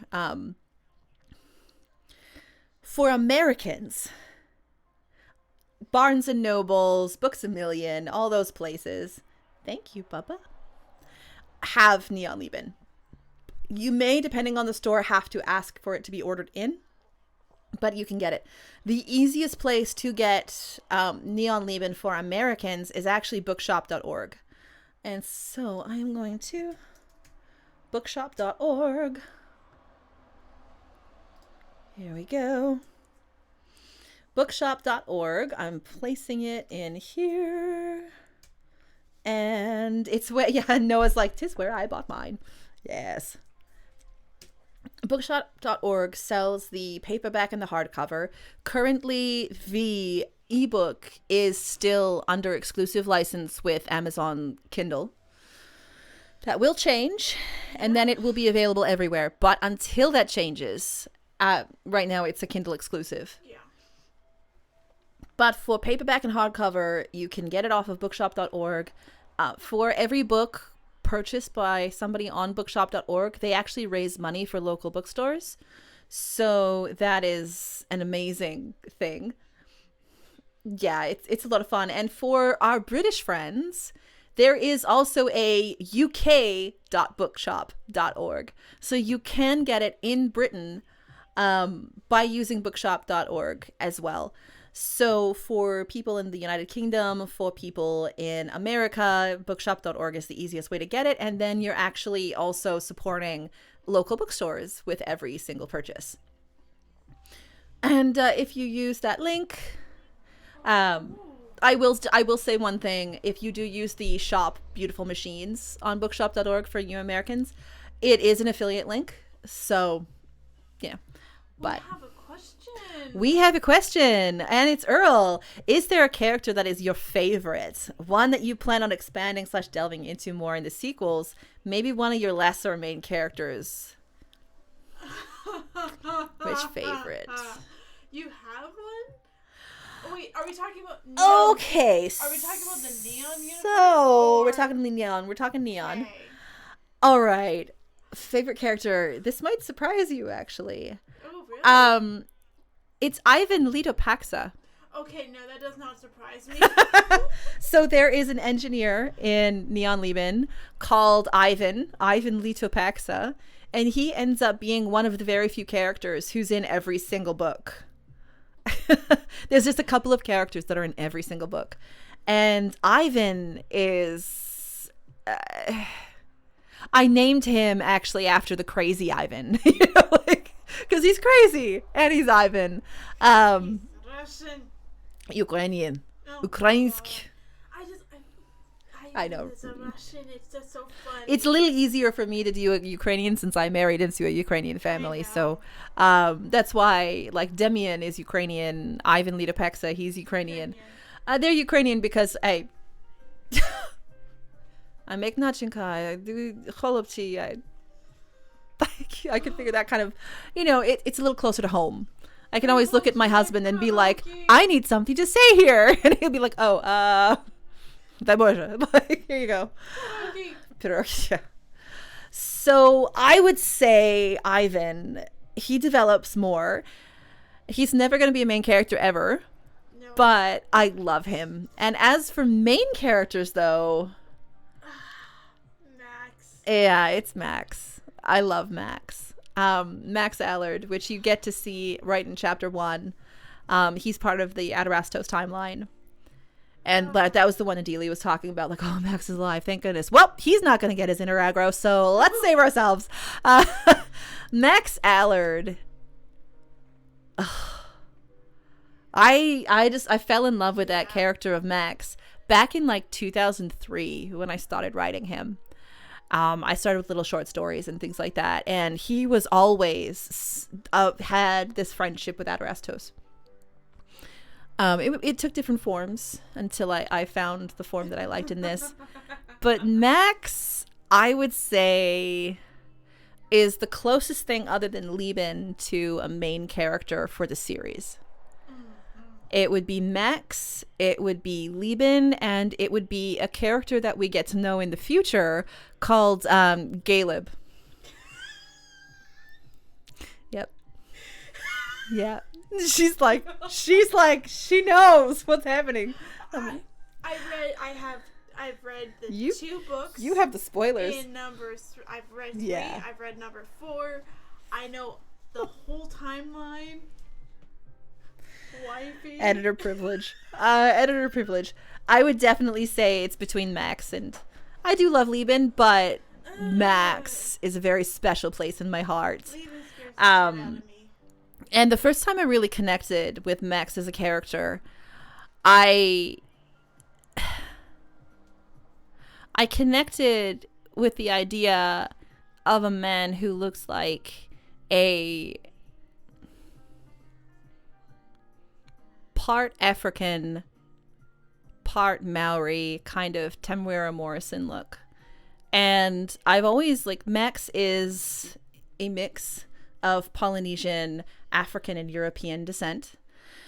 And those were very purposeful for me to write. And especially for me, writing of someone who... So Earl says, so Tegan shall be selling backdoor copies of future volumes soon. Sign me up. No, I unintentionally give she the doesn't spoilers. have them. Yeah. Unintentional spoilers. Yeah. You want the backdoor, you have to talk to the other Momo. Yeah, you gotta talk to Momo. No, you can't take the backdoor on my books. They're coming soon enough. Other Momo. Oh, no. But there's 2 Momos. Yeah, for me, writing a character, like, there's a scene with Max in Neon Lieben where he's remembering his childhood and his great aunt making hand pies and things for the church service. And that was a memory distinctly of my auntie Cece in Ghana when I was living with them. A beautiful Ghanaian family who I was basically adopted into. And during my charity work and things, so, for 20 plus years of my life.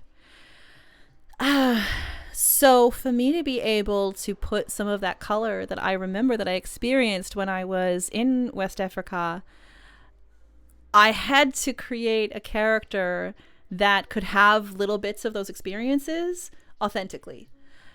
And yet at the same time, obviously, it is not my place to write an entire novel about a marginalized person. But I should say it this way. Yeah. I can write about my form of marginalization.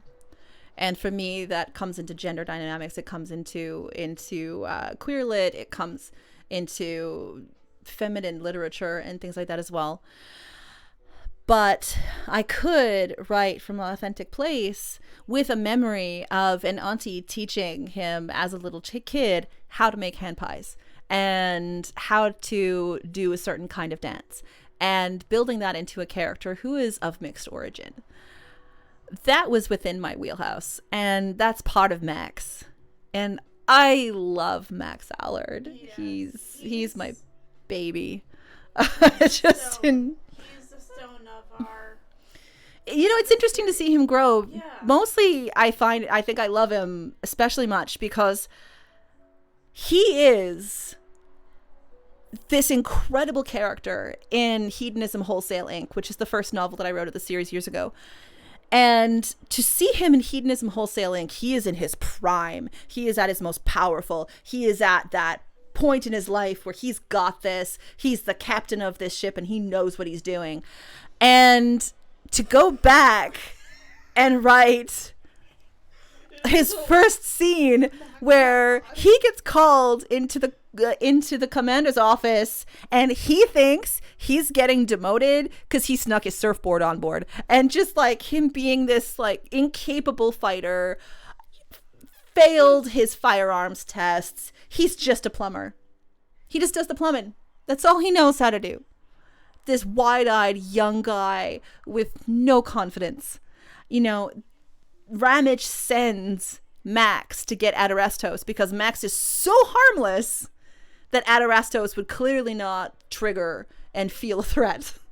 So it's so interesting to see Max as this young and fumbling and guy when I've already written of how powerful he's going to be in the future. So it's funny. It's for us, we're both thinking funny. Like, look at this, but we also know what's going to happen to him, so the humor ends up turning into a minor key. Yeah, very minor. Eventually. With that pearl of wisdom, I shall be making bets with fans who haven't watched the stream. I'm betting on Ivan being in every part of the Neon Saga. Yeah, no kidding, eh? Yeah. Well, yeah. Yeah. Yeah. Yeah. Yeah. We're just going to say yeah. Yeah. All right. He reminded me a bit of Merry and Pippin. Breakfast, second breakfast, luncheon. Yeah. Okay. So in chapter 1 of Neon Lieben, basically my whole motivation when I was writing Max Allard was 1, don't get demoted because of a surfboard, and 2, I'm so freaking hungry. Someone give me breakfast. That was his only motivation. That's his motivation. Because obviously when you're writing a novel like this, it's the same as screenwriting in a certain way. Every character needs a hidden motivation. So it's not just, I'm going to have this conversation because it needs to happen. It's part of the lore, or it's part of the welcome back, Authorios.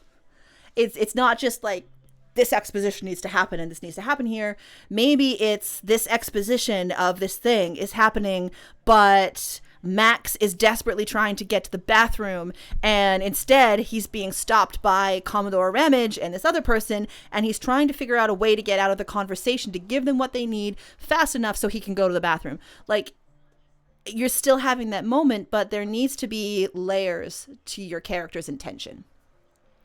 And through layering character intention, ego, super ego, into the id, like going into the psychology of that character, that's how I feel you can be as authentic as possible to the human being that you're writing, even if they are a fictional being. So yeah, it's not just the food, but a bit of their innocence before the exposure to the novel's events which shape their journey. Yeah, so you know, how innocent of a person are you when you're faced with something as dire as the experiment we've been working on for a decade just ran away. Not only ran away, but ran directly into the arms of our most hated enemy. Okay, Max, go get him. Like, it's such a dire situation, but he has no concept of such dangers. And so his mind goes back to something more survivalist, more I'm hungry. Is that lox in that bagel? Can I just no, okay. Can I have some coffee? Just a sip. No, okay. You know, it creates layers. It creates a little bit of interest in there. Now I want wholesale ink. I want to meet the experienced older version. Okay, that was the novel I wanted to publish first. Here. There we go. Okay. So I'll tell you a little secret. With Wholesale Ink. I read it. I loved it. I absolutely loved it. My problem was that I had no clue what made up several of these characters. We're talking... There are 5 characters. 5 characters that you have not been introduced to yet that are essential for Wholesale Ink. And you don't know their backstory. I did not know what they were going through. I did not know their motivation. I had no clue who Percival was. I had no clue who Adrastos was and why he was so important. So my first question to Liz, other than who the heck is Lieben, was Adrastos. What the heck made Adrastos say no? And what is his backstory? So this book, Lieben, isn't just Lieben's backstory.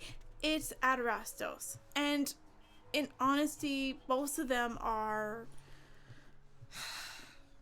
The good word for them is Lieben and Adrastos are connected in a circle.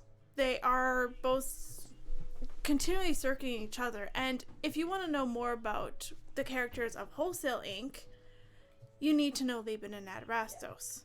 And that's why we I kind of said, no, I need the first book. And it took 8 years. But honestly, I needed this book. Yeah. This book, and then the next book after it.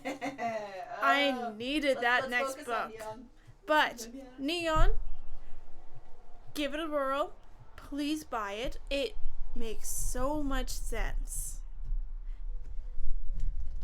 This is what happens when we have one mic for 2 people. Yeah, so it's going to be a wild ride, and be absolutely comforted by the fact that I have most of this entire cycle already written. Yeah. Yeah. It's going to be interesting, and especially with the character that gets introduced into Hedonism Wholesale Inc., who I had thought of was the cornerstone of the entire story, but then no, it's actually...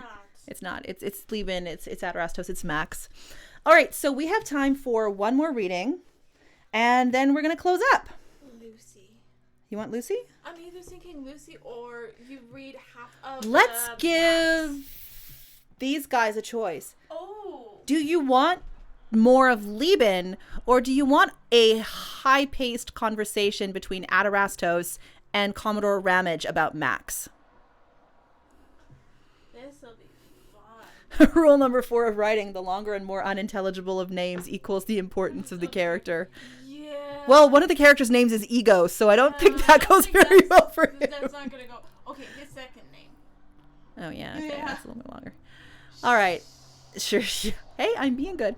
So, do you guys want the Adrastos and Ramage conversation about Max, or do you want something that introduces you more into the android known as Lieben? Then we'll close this up. Going once, going twice. We've got one voice for the conversation with Adrastos. You synced up perfectly with the music. Okay, so we got... Oh, Earl, I'm going to smack you. I got one convo. I've got Lieben, and I got Edith. Yeah, but look at who's saying it. No. Earl wants both. Earl wants both. Either works. Okay, here we go. Let's do... Oh. I would like to hear more about Lieben. That's 3 Okay, Lieben works. Okay, Lieben. let me get to Lieben. Although, here we go. Come to me, Lieben. Where did she go? Lieben is, Here we go. I got her. Yeah. Lieben time. Actually, Cynthia, I think you've heard this part before. Let's see. Lucy was new. Always came a time to change staff once the elders got too arthritic to clean statues and dust anymore.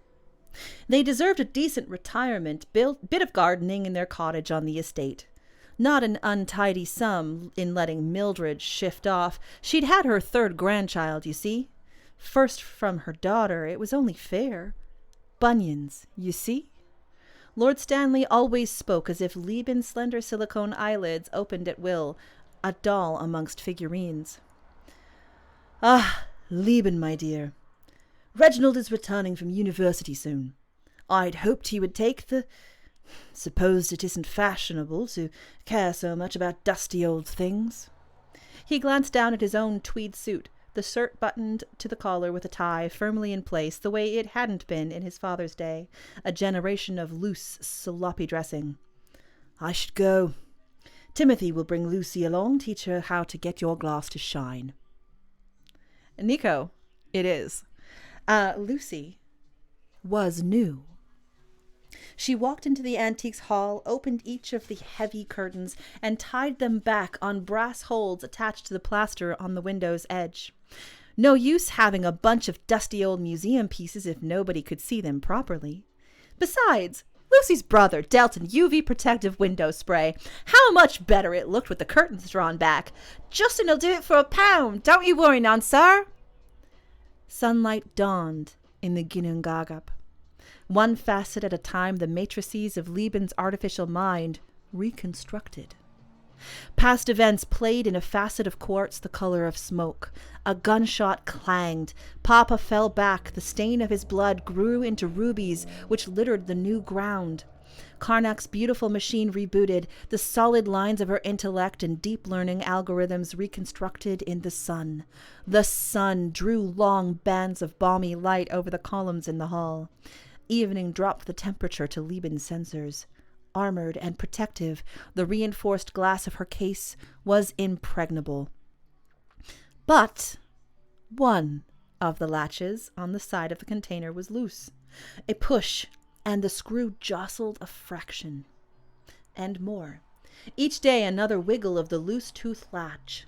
The latch clattered gently to the dim ground. Butterflied edges opened on the marble floor. Lieben pushed her head against the glass, anchored her back against the other side of the case, and pushed again. A small crease opened at the top. In Lieben's fibrous hair, a thin filament jutted out and through the passage, fed downward to the other latch and its screws. The filament doubled and doubled and doubled until it became the correct shape to twist. Nothing. Lieben let the filament wiggle in the socket of the screw, alloys meant to fit in the grooves and bite. Each night, Lieben worked the screws until the final latch cluttered to the ground. The side of the case swung open. Lieben stepped into the moonlight. The wind outside went unnoticed but for the swayed tops of a few oak trees in the formal gardens. She shifted to the bench where Lord Stanley watched and chatted to her. It would be Tuesday in 175 seconds. 173. The stone was cool on her fingers, mottled despite the polished finish. Theoretical solid, it proved its authenticity under the android's weight. Solid meant solid. Density mattered, a constant for the machine mind's calibrations. The pianoforte's bench scratched against the floor as she sat, heard the shift of the wooden key cover as she pulled it off. Yellowed and blackened ivory settled in its place. Inside her mind, correlative symbols matched the frequency and the rhythm of intended sounds. Fingers placed on keys, and each key correctly chose created the same intended frequency in the control music in her head. Bach, Johann Sebastian, Das Wohltemperte Klavier, BWC 846-869, Fugue in A-flat major, BWV 862. Vibrations and frequencies given duration created repeatable sonic experiences. Matched mathematically in golden ratio frequencies, fractioned rhythms proved time functioned in a linear progression. Vibrations meant sound. Frequency mattered. Time flowed. Constants redeemed. The portrait hung in a gilded frame behind the pianoforte and harpsichord. Her amethyst eyes flicked across painted cloth, an approximation of silk taffeta on a dress from the 1760s, the woman's hair coiffed in grey billows atop her head. Lieben tilted her head in mimicry of the portrait, soft feminine jaw caught by a hand wearing a white lace glove. Lord Stanley, on his tour with Lucy, spoke of this painting. Was it this painting? She smoothed her fingers on naked silicone skin. Fragments of her lilac spray dress clung like freckles to her leg.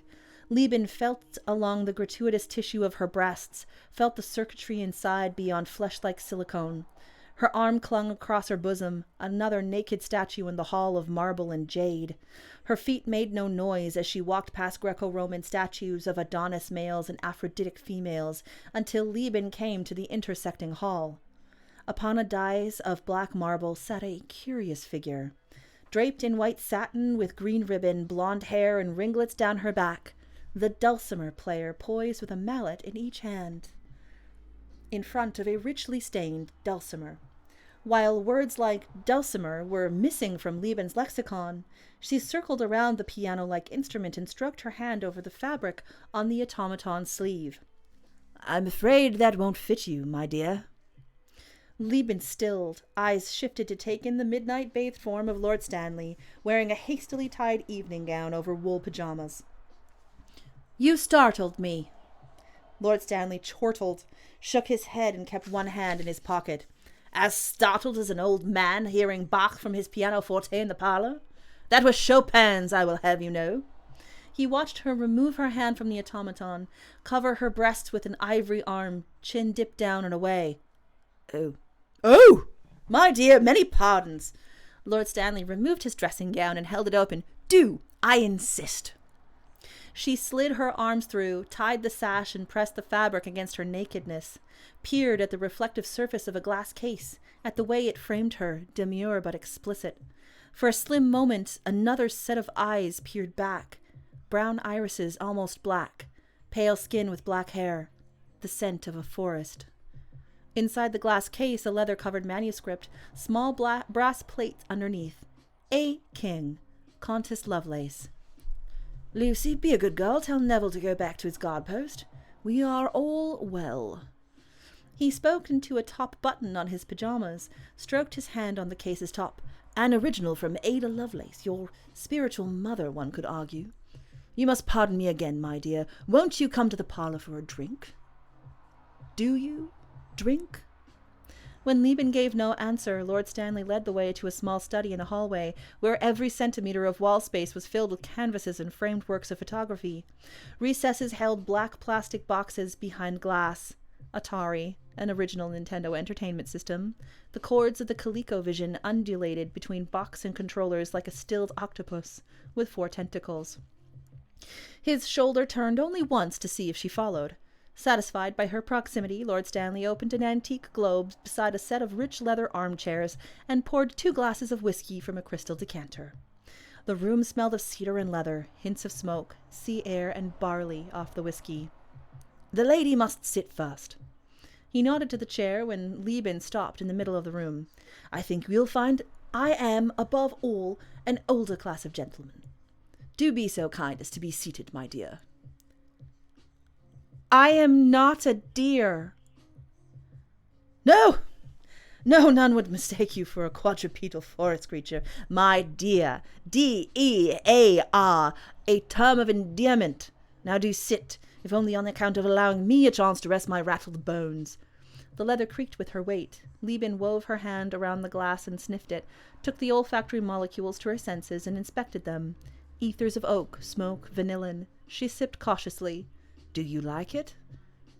"Why do you call me a term of endearment?" "My dear Lieben, I've owned you for 6 years. Is it not a human compulsion to admire those possessions which bring them solace and joy?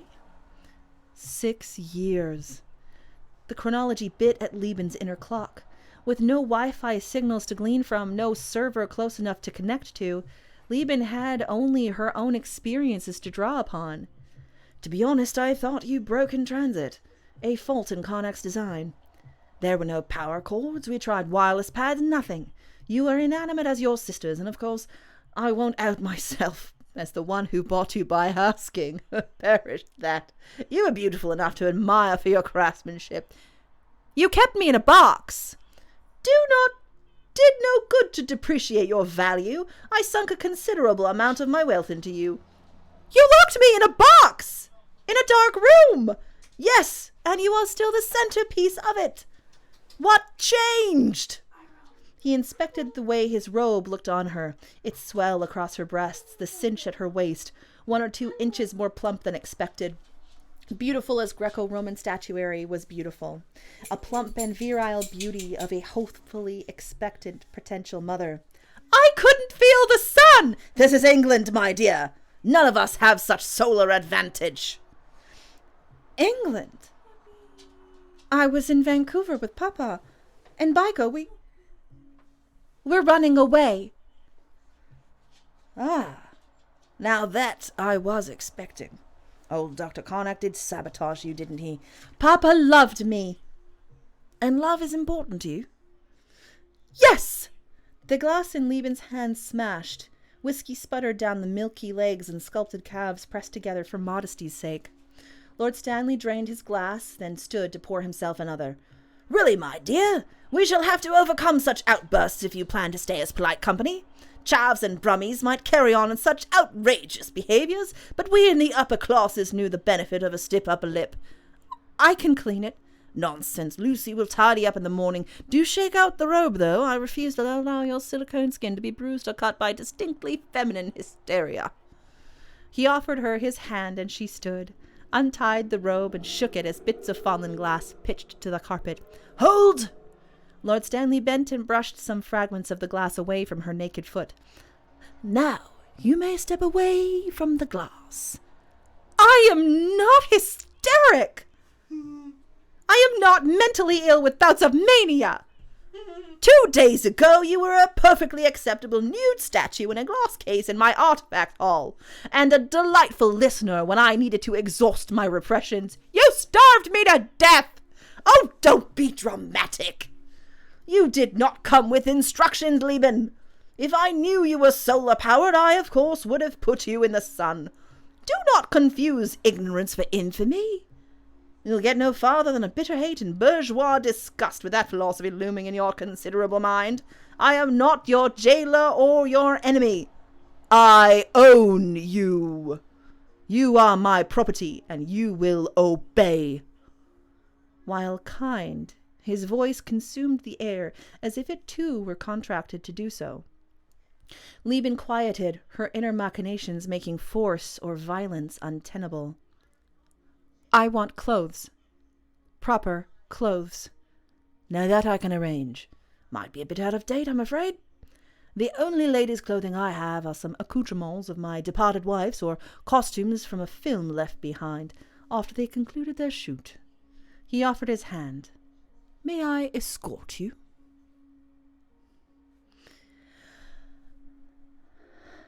Would you like me to continue? Or shall I leave off there? Actually, I don't leave off there because I did a YouTube video of the next bit. Okay, so we can send people to the YouTube. Yes, we shall send you to the YouTube. Ah, yes. Yeah. To the YouTube. So I did actually link the video. Okay, do you want to find it? Yes, I'm finding Thanks. it actually. Awesome. All right, so that is Lord Stanley. He's fun. He's basically a dragon in people clothes. Let's be honest. And that was really what I was going for with him. I wanted to show that sort of like ancient, draconic, openly capitalistic bastard of a man. So you get to find out more about Lord Stanley in NEON Lieben. On sale today. Yay. All right. Draconian Lord. Really is. He really is quite draconian. He was fun to write. I remember, oh gosh, it was a long time ago now. Maybe last year, I did a little reading for Cynthia and Nico and Mope. And we got to this scene, and Mope ended up falling over. He ended up falling over. All right, so we have 6 minutes before we're going to be done for the day. That leaves me just enough time I got the trailer. I'm trying to find to read the argument of Adrastos. Or we could do, I am not hysterical, Mope dying, yes. I am not hysterical. You starved me to box. Don't be dramatic. I was starving in a box. There we go. He's still laughing. I have him in my head.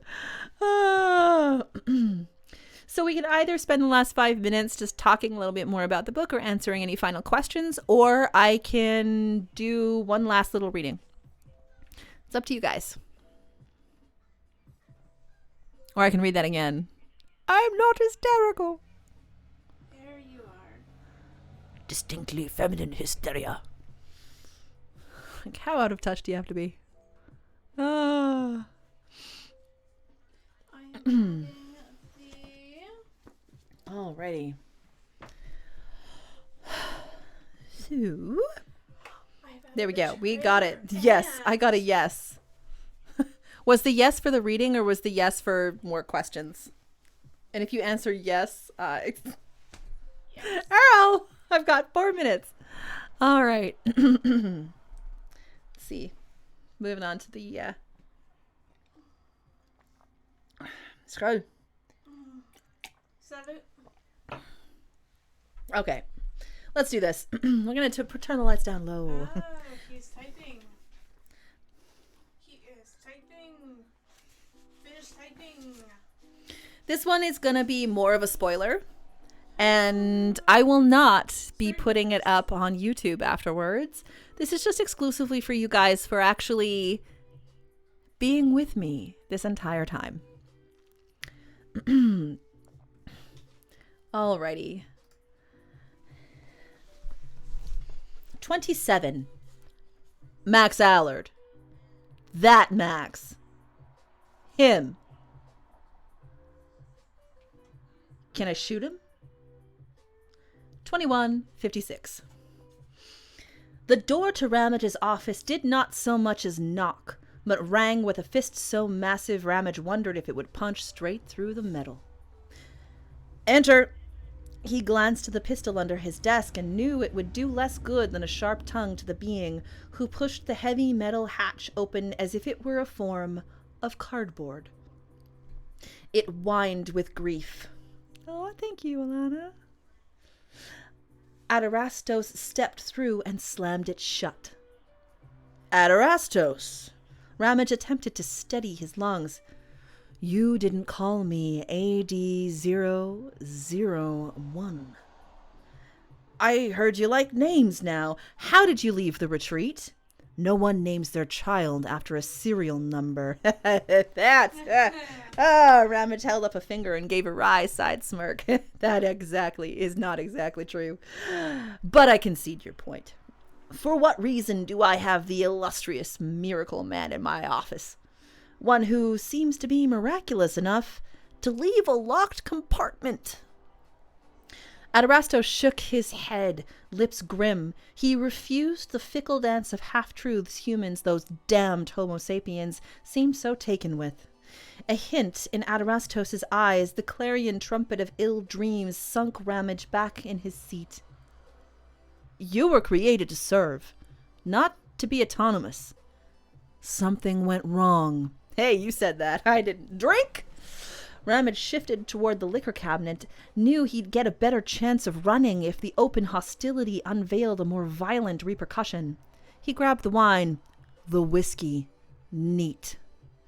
Adrastos looked at all three options of chairs and leaned against the bulk of Ramage's desk, poked at files on the smooth surface. Personnel files. Ramage growled and set down the wine, instead took the cork out of his whiskey. You thought it. Part of the report you write for the ones above you. Is that not correct? Is that not correct?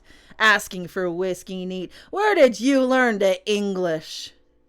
He poured 2 glasses, held one out to Adrastos. The asset's fingers wrapped around Ramage's entire wrist, engulfed him like night engulfed a quiet room.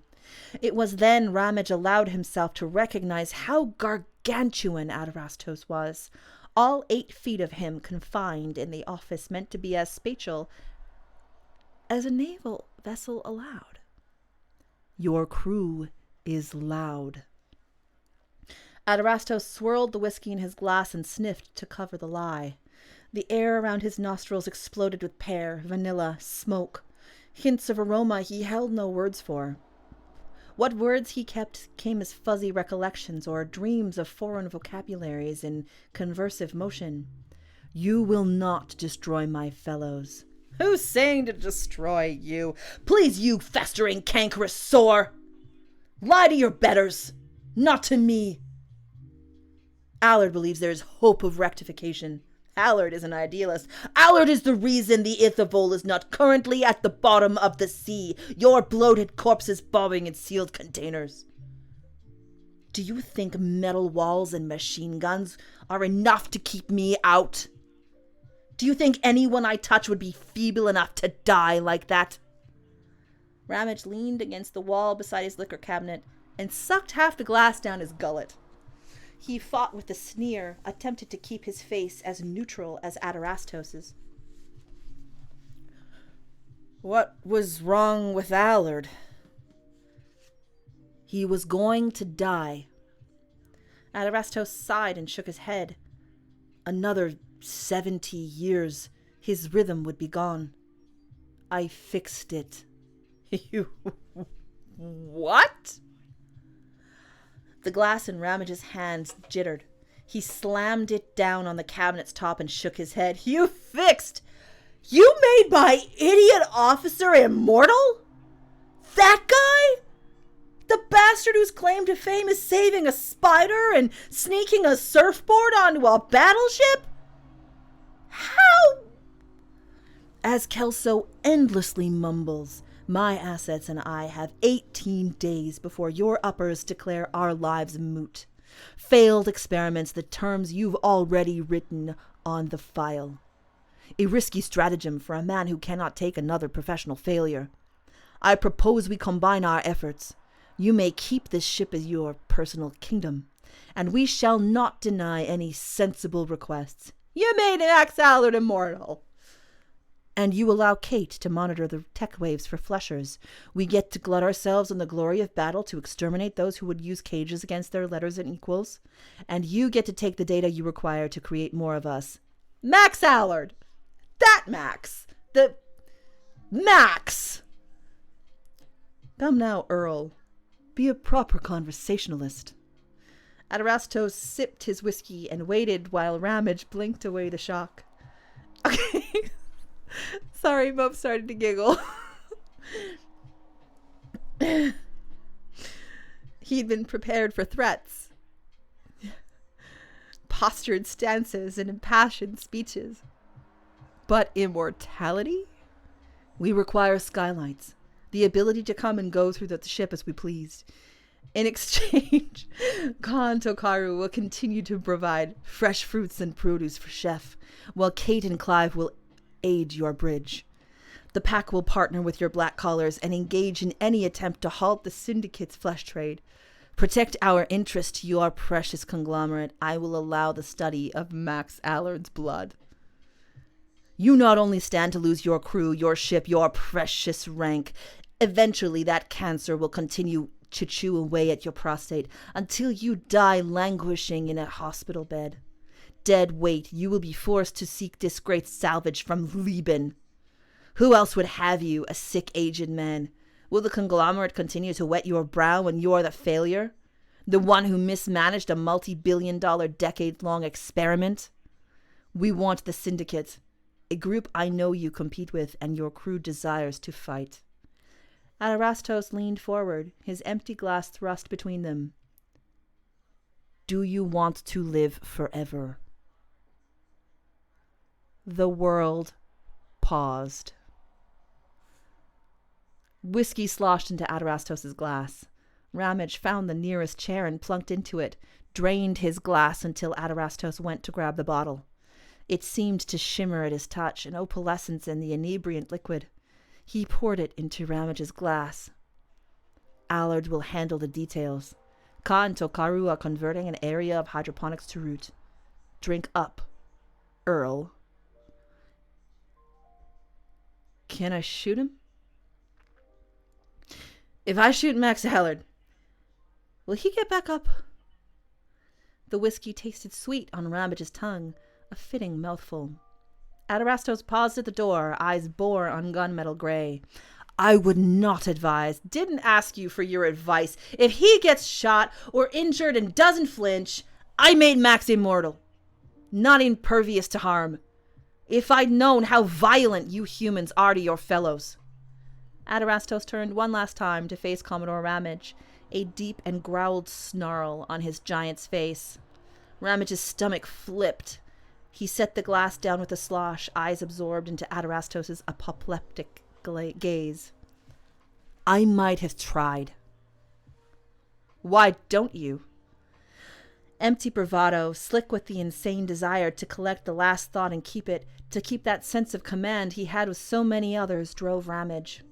We'd hunt you down, but what does it matter? Nihilism looks ill on you, Earl. Stop saying my name like you earned it. I earned my own. That gives me every right to yours. His hand gripped the side of the metal hatch and yanked. It wrenched from its moorings and tumbled with an echoed clang down the hall as Adrastos stomped back to the retreat. Earl Ramage peeked beyond the ruined portal to see his staff slumped in various stages of sleep. Before long, Ivan Litopaxa silently repaired the door. And yes, Mope, that was the effect of Max Allard. You made Max Allard immortal. Max, that Max, the spider guy. Like, what?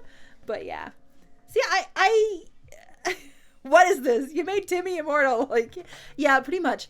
I really like doing that, though. I really like it when fiction is very emotional. Like, this is very much a very emotionally powered scene, especially from Adrastos. But at the same time, there's something that makes the tension kind of like, you know, like, here's this big bah moment of like, we're having a battle of minds, and then, say what? Max Allard. That Max Allard. You made Max Allard immortal. Like, I love flipping between that kind of energy, because I find, at least, and I mean, you can prove me wrong if it doesn't work, but I find that it helps feel the emotions more when we're not constantly in a tense space. And we have that opportunity to be tense and then break down and then bring that tension back up. And then it can kind of wave and waft. So that's what I like to do. It's up to you guys to say whether or not it works. Okay, so it's 6 o'clock. We have gone through our time here. I'm going to finish off with reminding you that Neon Lieben is live now. You can find links to Neon Lieben on my Willow. Also on vredamedia.ca. If you are American, please go to thebookshop.org. The Beautiful Machines bookshop, indie bookstore, you'll see on the Willow. Actually, here, let me just... There we go. You'll see this here. So, Neon Lieben, paperback and hardcover. This is perfect for Canadians. It's perfect for a lot of people, depending on where you are. The Beautiful Machines bookstore is great for people in America and the United Kingdom. There's also, if you have an Amazon Kindle or you have Kindle Unlimited, Neon Lieben is currently a title on Kindle Unlimited. So if you do have that subscription service, you can read it anytime you want, and it helps. Every single page helps. I will also be on Discord every Tuesday night. We're getting back to that. I took a couple weeks off. Just there was a lot of personal there's been some tragedy in the past few weeks in my family, and I needed a break. But we're getting back into the swing of things. So every Tuesday night, PST, I will be on Twitch. Please, please, please, please, please go on to Goodreads and click Want to Read on Neon Lieben. Every single person who clicks Want to Read, every single person who reads it and leaves a 5-star rating, a review, helps me and helps Vreda Media a lot. I've got a couple of reviews on there right now, which I'm very excited about, but there is a lot of room for more. And there's another advertisement. Let's get that away. That's not my advertisement. Room for more. So please read, review, drop a comment in our social media tags if you're reading something. Yeah, absolutely. Check us out on social media. You can find me at Usurper Kings on Twitter, Instagram, and Twitch. You can find Tegan and the Vreda Literary Team on on Twitter and Instagram at Macro Microcosm and Macro Microcosm Literary Journal. So the links for that will be in, hold on, let me just get to the link tree for Vreda Literary. I can't sing that high after I spent all this time talking. I am doing my best. All right, here we go. I'm talking a lot today. So there's the link tree for Vreda Literary with the Discord server, in case you are not a member of the Discord server. But also for all the books coming up. We've got some amazing releases coming up for Vreda Literary. There is Aegis by R.L. Arns III, so you can pick up Aegis in paperback or ebook currently, and we are working on the audiobook for Aegis as well as Neon Lieben. The audiobook for Neon Lieben will be coming out in September. Warning Light Calling by Peter Graup Westergaard is hitting paperback, ebook, and it will be as an audiobook as well in September. It's a beautiful, Peter Graup Westergaard is a fantastic Danish philosopher and poet. And Warning Light Calling is his ode to dissident Soviet literature, and I cannot be more proud of being able to read it. It's going to be just amazing. And then Vostok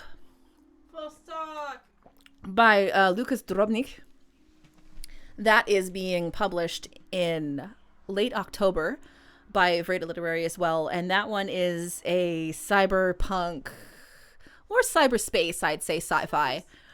It's very thriller-esque and quite lovely, a little bit more experimental. And I love Lucas's prose. I just fell in love with his prose. And then we also have other books coming out in the next bit too. There is a wonderful Italian fantasy writer, Sasha Rosell, with My Heart is the Tempest. That one will be online before the winter holidays. And then we have Hayden Moore's Skytracer, which I'm just in love with. And we have Ilana Gomel's The Girl of Light coming for 2022, as well as a couple new authors. Dustria by Madhurika Sankar, a beautiful work of science fiction by a Indian female author that she's fantastic. Her prose is just poetic. It's beautiful. Perfect. And then we have the saga of Aldous Britain's Daughter by Siobhan Clarke. And that one is going to be midsummer next year. So we've got a lot going on. It's not just it's not just Neon Lieben. No.